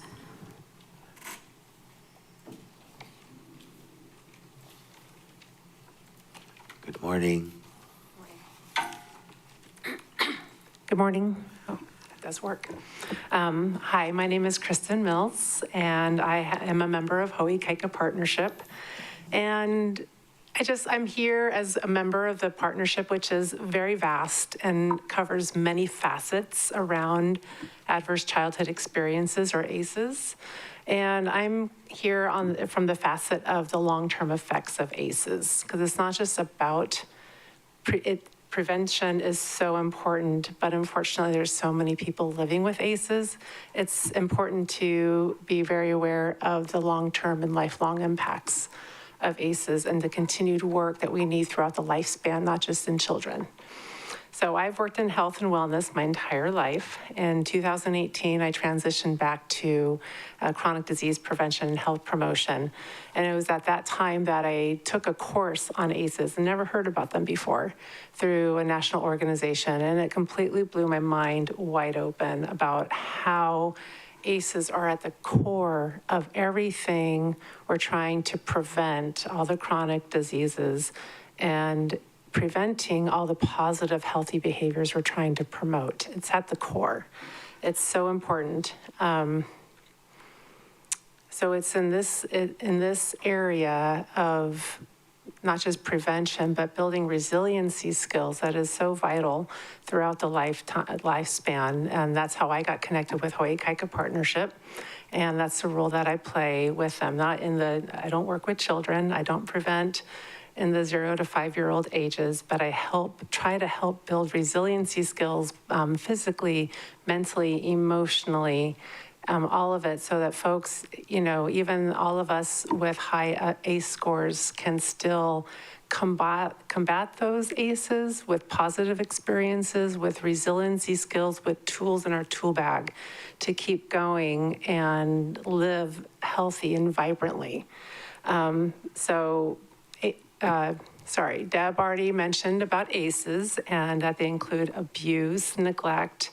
A general term also to include is to think about is aspects of a child's environment that undermines their sense of safety, stability, and bonding. So when we think about the ACE score, a lot of times we look at, okay, what's your ACE score? And that's a score of between 0 to 10. And that's typically from the child's home environment. It doesn't even include community trauma, such as wildfires, such as homelessness. I guess homelessness could be part of their home score. There's a lot of aspects of trauma to consider here. So throughout the lifespan, as Deb mentioned, as the ACE score goes up, your risk for various conditions go up. But to be more, 3 months went by fast. 30 seconds to. 30 seconds, okay. Yeah. So it can increase one's risk for obesity, heart disease, stroke, all those things that we don't think of to do with childhood trauma. It could increase their risk for suicidal ideations. It could also affect their ability to live healthy, eat healthy, be surrounded by healthy people and positive, supportive friends and family. It could increase their risk of being trafficked. The list goes on. It's so important to acknowledge ACEs throughout the lifespan. And so also, last comment, ACEs, if we don't help people to develop resiliency skills, ACEs can continue intergenerationally and continue on, whereas the opposite is if we help build resiliency skills and support people, they can nip it in the bud and choose to parent very differently than how they were parented and help create healthier generations. Thank you so much. Thank you, Ms. Mills. Members, any questions for Ms. Mills at this time? Seeing none, thank you for your testimony. Staff. Chair, the next and currently last person signed up to testify is James Langford on Teams. Aloha, Council, Chairperson. Hope you're well. The second part today is very dear to my heart. I've experienced, I've kind of dedicated my life since I was a young boy, 4 years old, to understanding the dynamics of human trafficking on all levels.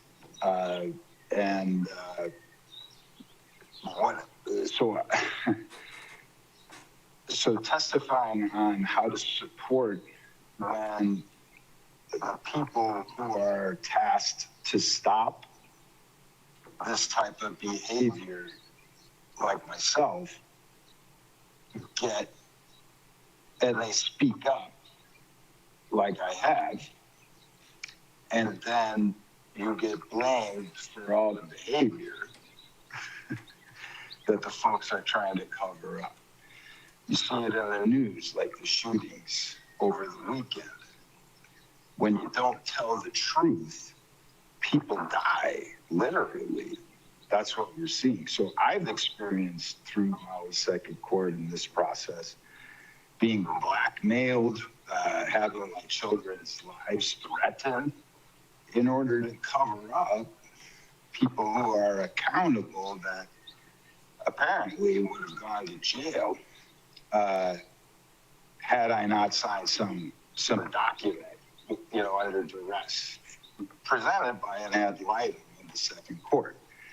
I was evicted, as far as earlier in the meeting, by another person from representative from the Second Court acting in a corrupt way when I spoke out about the human trafficking at 175 East Lapoa under the management of Paramount Hotels, LLC. And the smell of the drugs on weekends when the church was there and the people saying, they're giving us drugs, I don't want it. So this is an example of where I witnessed human trafficking happen. I reported it. And then all the people of the majority started sending people out to talk to me. All on video, all documented. So I'm in a position where I have to file a court case in order to get wildfire benefits and stop potentially human trafficking in my own family. I don't get to speak to my children, probably because there's some secrets they don't want me to know that my kids want. That's a terrible thing I have to deal with. So any of you folks there who are testifying today, please reach out to me. My email's jimlankford@me.com. And I would love your help in bringing the truth to light because, there's people on the council who may be threatened if they tell the truth. I'll protect you people, all of you. I'm here to keep y'all safe. Mahalo, James. Not the people pressuring you. Oh, sorry, sir. I love you. Yep, mahalo, Feel me? members. Any questions Okay, for thanks, man. Mr. That's what I Langford? do. Seeing none, thank you for your testimony. Staff? Chair, no one else has signed up to testify, so we can proceed with last call. If anyone in the audience or on Teams would like to testify, please come up to the mic and begin your testimony or use the raise your hand function on Teams. I will provide a brief countdown. 3, 2, 1. Seeing no one else wishing to testify, Chair. Members, any objections to closing public testimony on this item at this time? Thank you. Okay, members, we'll open the floor up for questions and comments. We'll have a 3 minutes for first round and subsequent rounds. We'll go ahead and start with Vice Chair Johnson. Go ahead. Thank you, Chair. Good morning, everyone. And first off, I want to thank you all for doing the work that you do. It's really important. So thank you so much. This kind of presentations bring on emotions to me, and it's tough to hear what you guys are doing. So I want us on the council side, on the county side, to make sure that we're helping. So maybe, Deb, if you would, maybe you could elaborate on the navigation services and are they staffed and capacity and the funding, and maybe we'll start with that. Sure. Thank you, Councilmember. We really appreciate your support. The navigation services, it's been kind of a tough year. We came before the council last April to let you know that we were facing a funding gap, and you all unanimously voted to support us in funding, and we so appreciate that.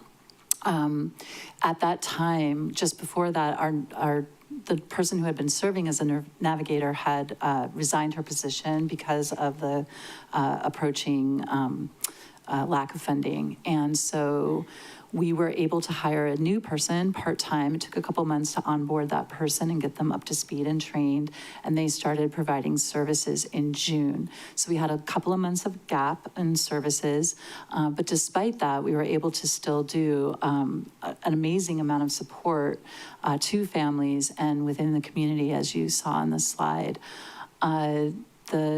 At this time, the funding that was allocated by the council, we just received the contract to go ahead just about 10 days ago, I think. Yeah, it was a little delay. And so we backfilled with funding from other sources during that time, but we were not able to bring our navigator back to full-time status. But we do have plans to do that starting in February. So we're very excited and really grateful to be able to do that. Starting in February, but I'm curious about that delay. You said you just got it recently, like a week ago. What, can you elaborate on the delay? What happened? We submitted our paperwork back in June, I believe, and from my understanding, there was a countywide restructuring of how contracts and grants were being administered. And I honestly can't tell you much more than that. So what was the result? You had to lay someone off and rehire them, or what happened with that? Okay, so to be clear, we did not lay off anyone. The person saw that an approach was happening where we were not going to have funding for the position. This was back in March. And so needing to take care of her family, sought a new job and resigned. All right. Well, I heard my time, but that's a concern. I know you guys are doing work out in the community. It doesn't need to be delayed on the county side. I want to support you guys.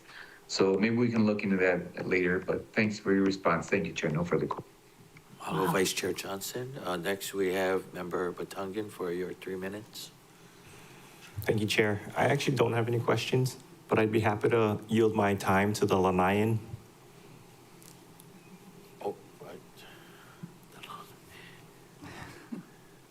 Okay, we'll come back around to Vice Chair Johnson. Next, we have Member Cook.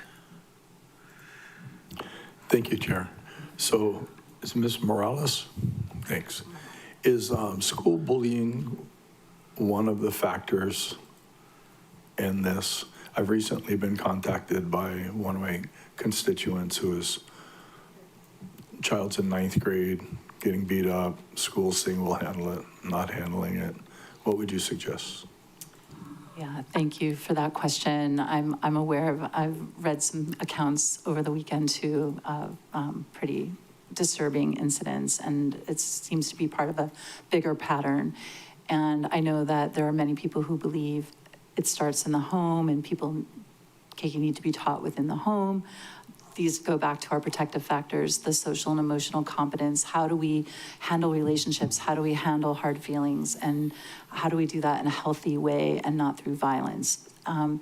There also is our community institutions, schools in particular, are also holding part of the Kuleana for teaching our keiki these skills. So it goes hand in hand. And then honestly, my opinion is that we see leadership on the political level in our nation. We're not role modeling healthy behaviors at a national level even, right? So our children are exposed to this and they pick it up. They pick up everything. They're like little sponges.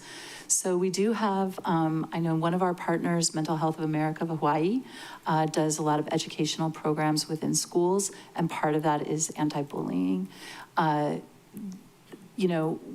is a huge part of our public education campaign, and really working with families, parents. How do you talk with your children about these hard issues?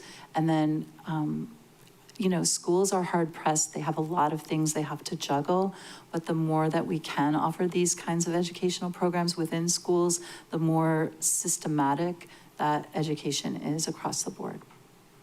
Thank you. Since I have a little more time,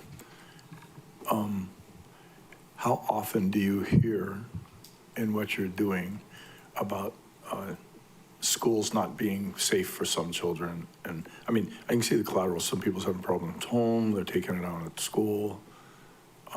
How big a problem is that?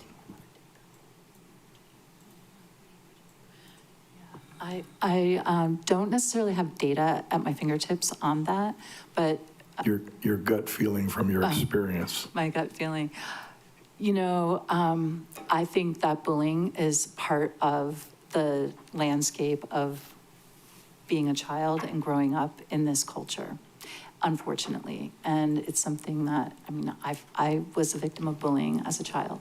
So it added to my ACEs score, right? And it makes our children vulnerable. Thank you for that. Thank you, Chair. Hello, Member Cook. Next, we have Chair Lee, followed by Member Paulton.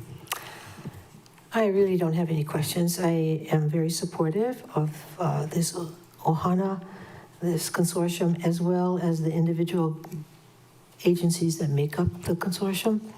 And I agree that we in public service, as well as people who participate in the public arena, need to be better role models relative to civil and courteous behavior. It's on us. Thank you. Hello, Chair Lee. Member Paulton. Thank you. I'm referring to slide 8 on the sex trafficking in Maui County page. And it looks like that only Oahu has trafficked youth shelters. Is that contribute to an ACE to be like separated on a different island, or is that more better to get away? Or that's just what we have and deal with it? I appreciate your question. I think, first and foremost, that is just what we have available. I think it can go multiple ways. There are some opportunities for youth to be separated maybe from a situation that was negatively impacting their day-to-day. So there is some that divide that's helpful.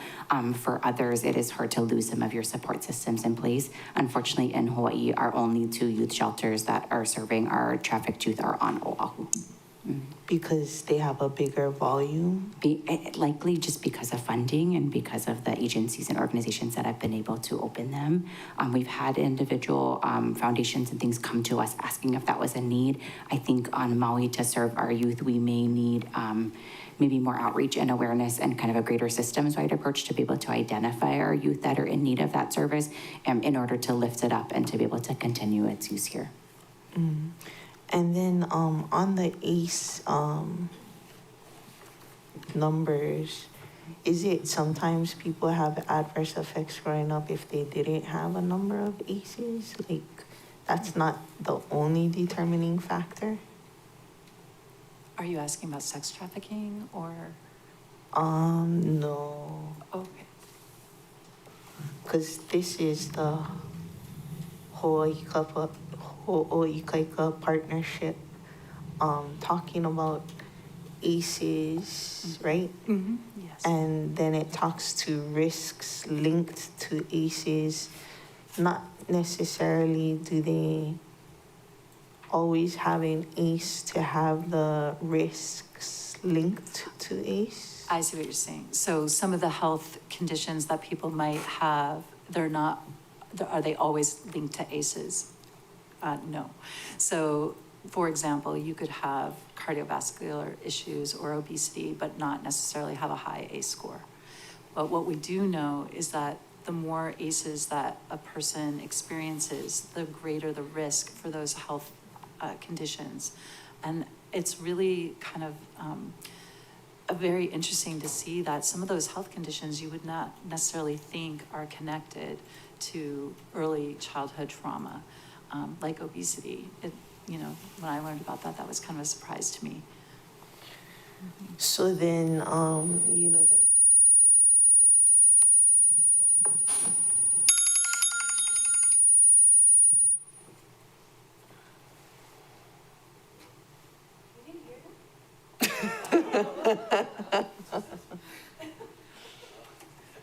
What's going on in the chambers?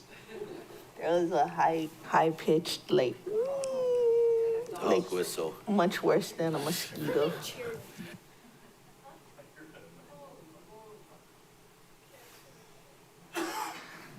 I just was gonna ask, so then the testifier that was talking about the resilience part, why would we not do that to all of our children? And I mean, even if an individual child doesn't have the ACE, maybe they could help another friend perhaps that has the ACE by learning, like maybe they're more receptive to the resiliency coping stuff because they're not dealing with the ACE, and it might be easier for their friend to hear it from a friend or a peer than like a clinical person.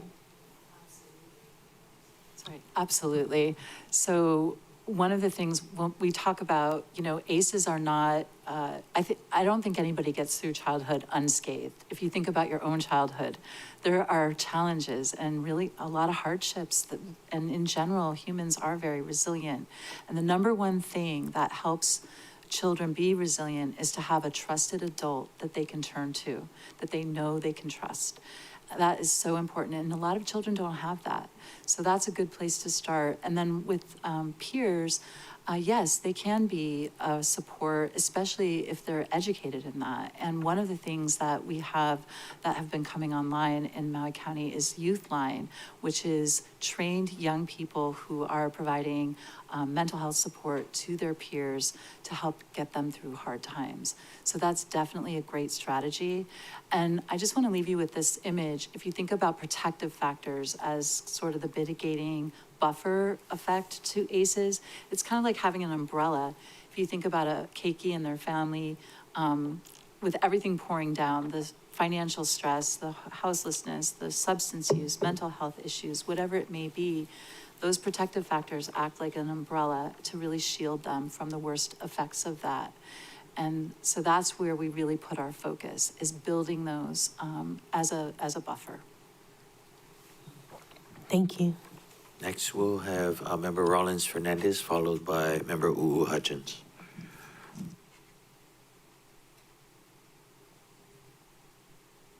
Mahalo, Chair. And mahalo to our two resource folks. Mahalo for your presentation. Very informative and heartbreaking. I don't really have questions, but and maybe I missed it. Could you speak a little more to some of like the since 64% were Kanaka Oiwi, like what are some of the more like cultural strategies in reaching some of the ohana that you folks, your organizations have employed, and have those been effective? Great question. Yes, so the data indicated 64%. So out of it was 360 plus individuals were interviewed.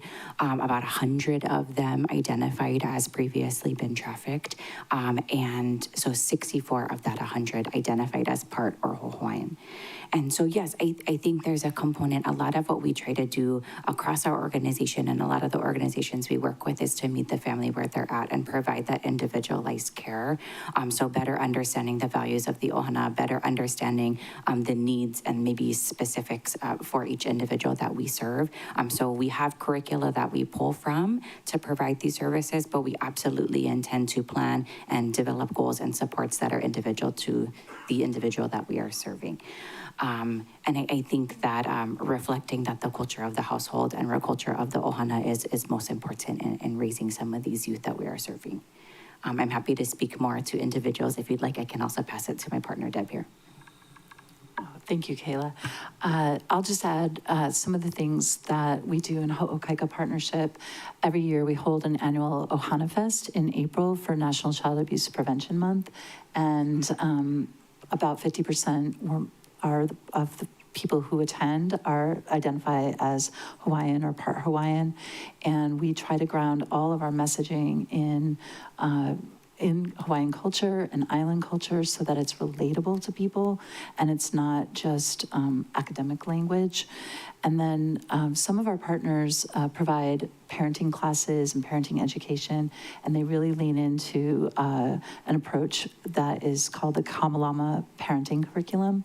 And that was developed specifically to appeal to parents who are of Hawaiian ancestry.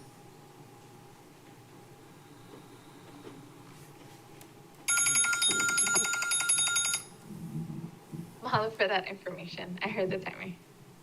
Mahalo, Chair. Mahalo, Member Rollins Fernandez, Member Hutchins, for your opportunity.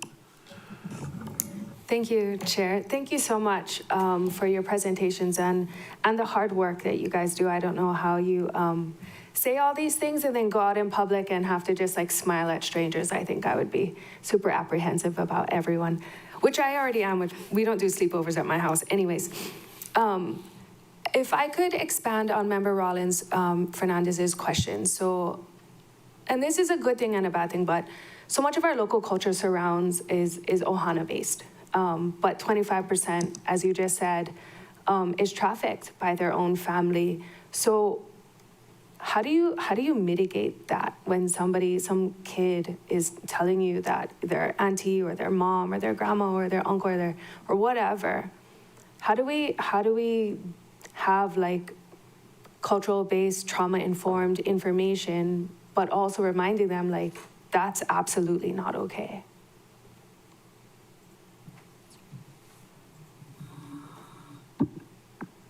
I appreciate you citing data from the presentation. I thought that was wonderful.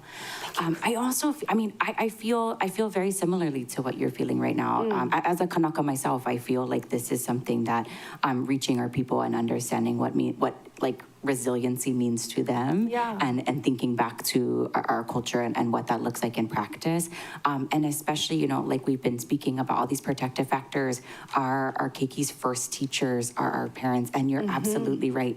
A lot of them are placed in situations where that is where they are most at risk. And so I think that's a need. We do have some, there are like Deb was speaking, the Kamalama Parenting Program is built off of, Hawaiian Ohana values. And so a lot of that parenting piece from our prevention side does bring that cultural aspect in, which I very much commend Maui Family Support Services and the other providers using that.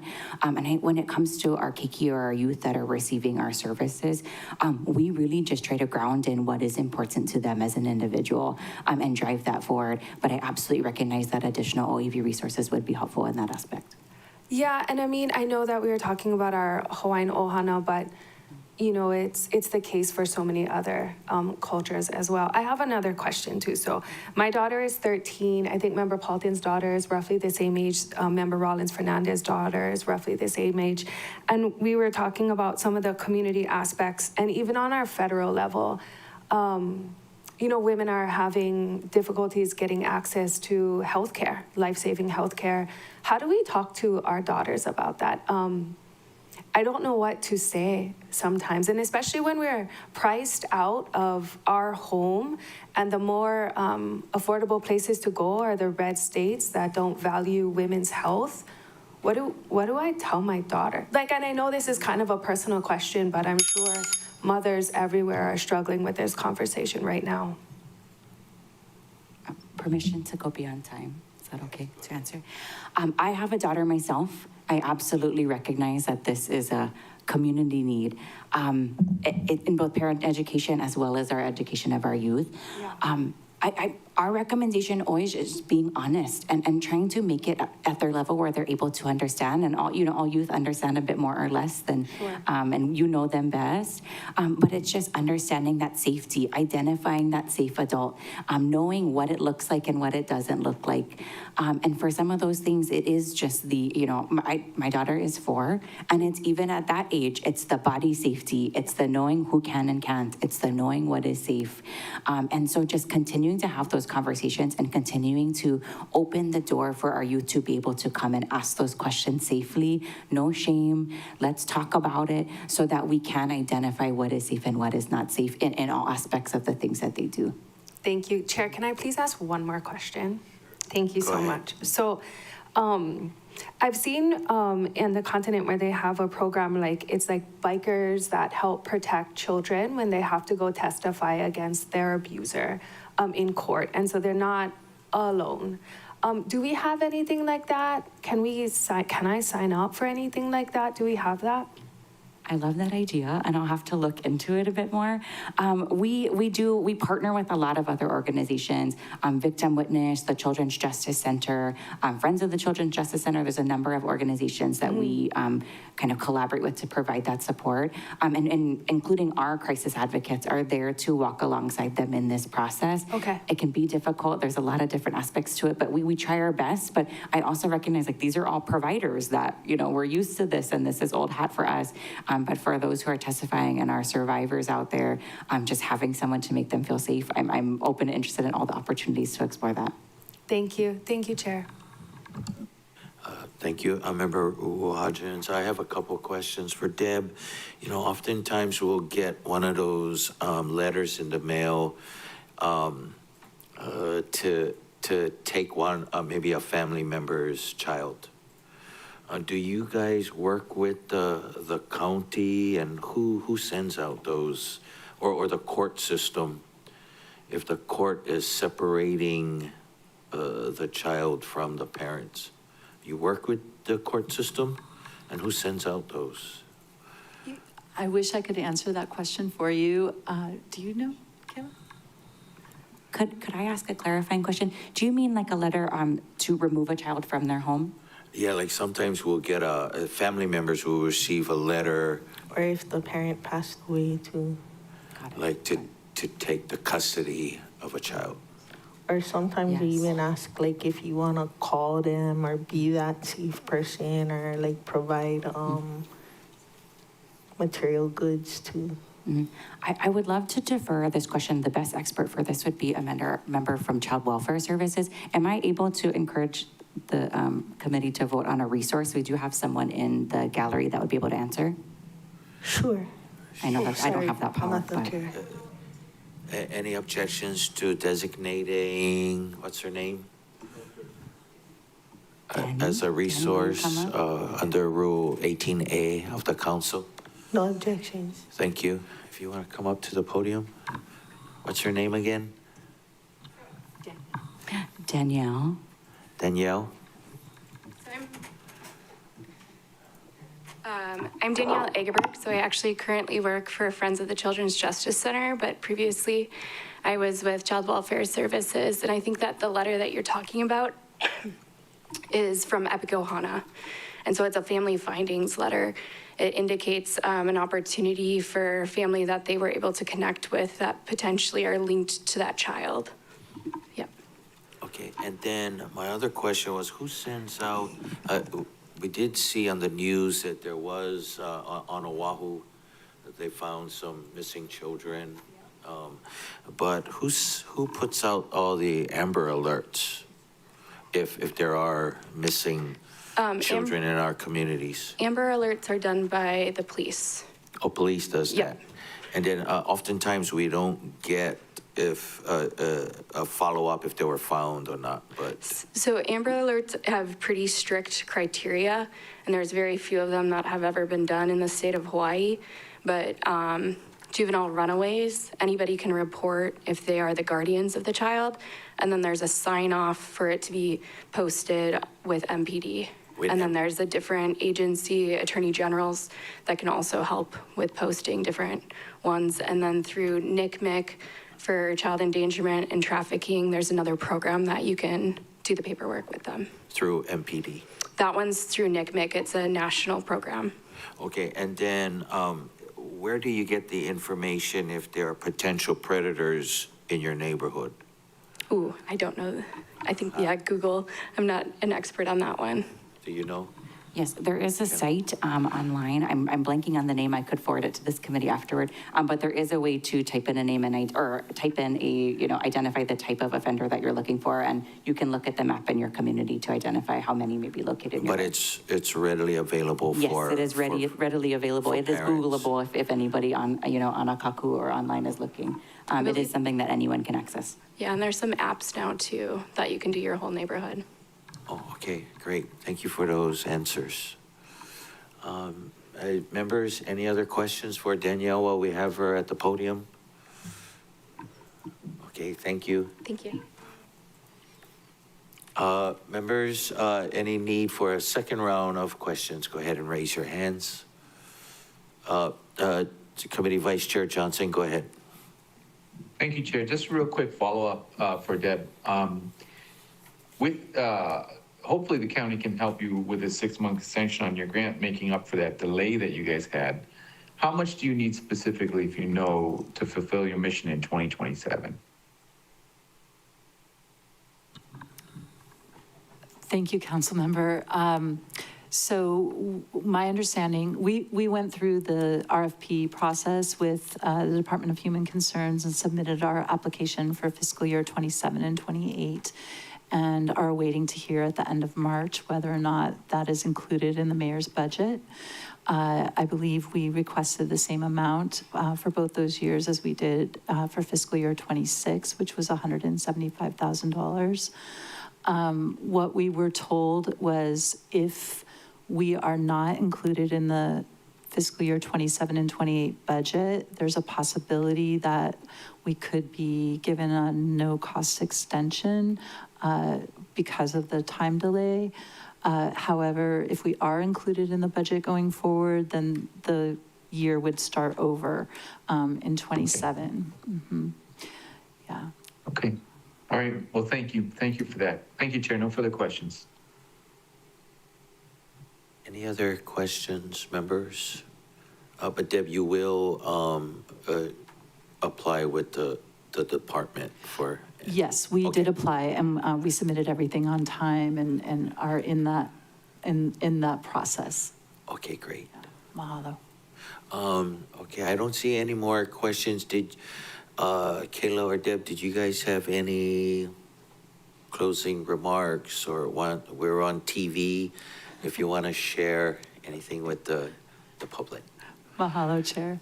I guess I would like to, in response to some of the questions about funding, I think that it's important to really recognize that continuity is really important. It is so difficult to plan and build trust with community members when you don't know from year to year, is this program going to be here?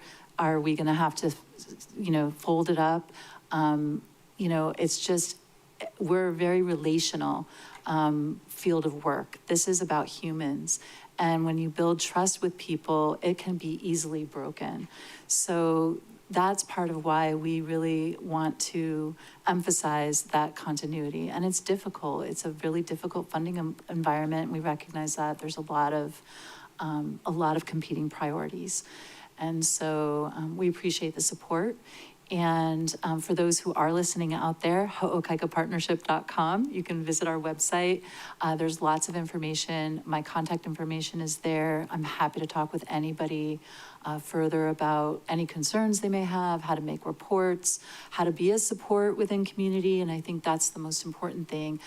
People are very reluctant to report child abuse for a lot of good reasons. Once a child and a family is involved with the system, as much as we want the system to help them, it also can bring a lot more hardship. And removing a child from their family and putting them in foster care that's a traumatic event. So we want to avoid that as much as we possibly can. And it takes all of us. It's not just one entity that is ever going to solve this. So again, we really appreciate your support and thank you for your time today.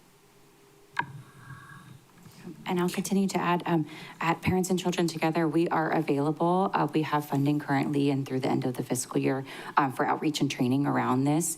We're able to provide training specific to the provider, specific to the individuals that are serving ohana or youth in our community on, identifying these risk factors, identifying suspicions, and reporting.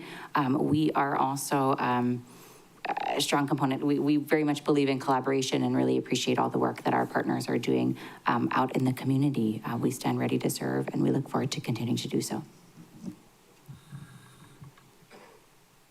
Again, members, mahalo to Ms. Deb Marwa and Kayla Kutaka for joining us this morning and providing the public with more information on this very important topic. Members, are there any objections? Without objections, I'll defer this item. Okay. Staff, is there anything we need to do prior to adjourning this meeting? Chair, there is nothing that is outstanding. Okay, members, thank you all for your great questions and comments today. This concludes today's Water Authority Social Services and Parks Committee meeting. The time now is 11:32. You got some extra lunch time, and this meeting is now adjourned. Good meeting, Chair.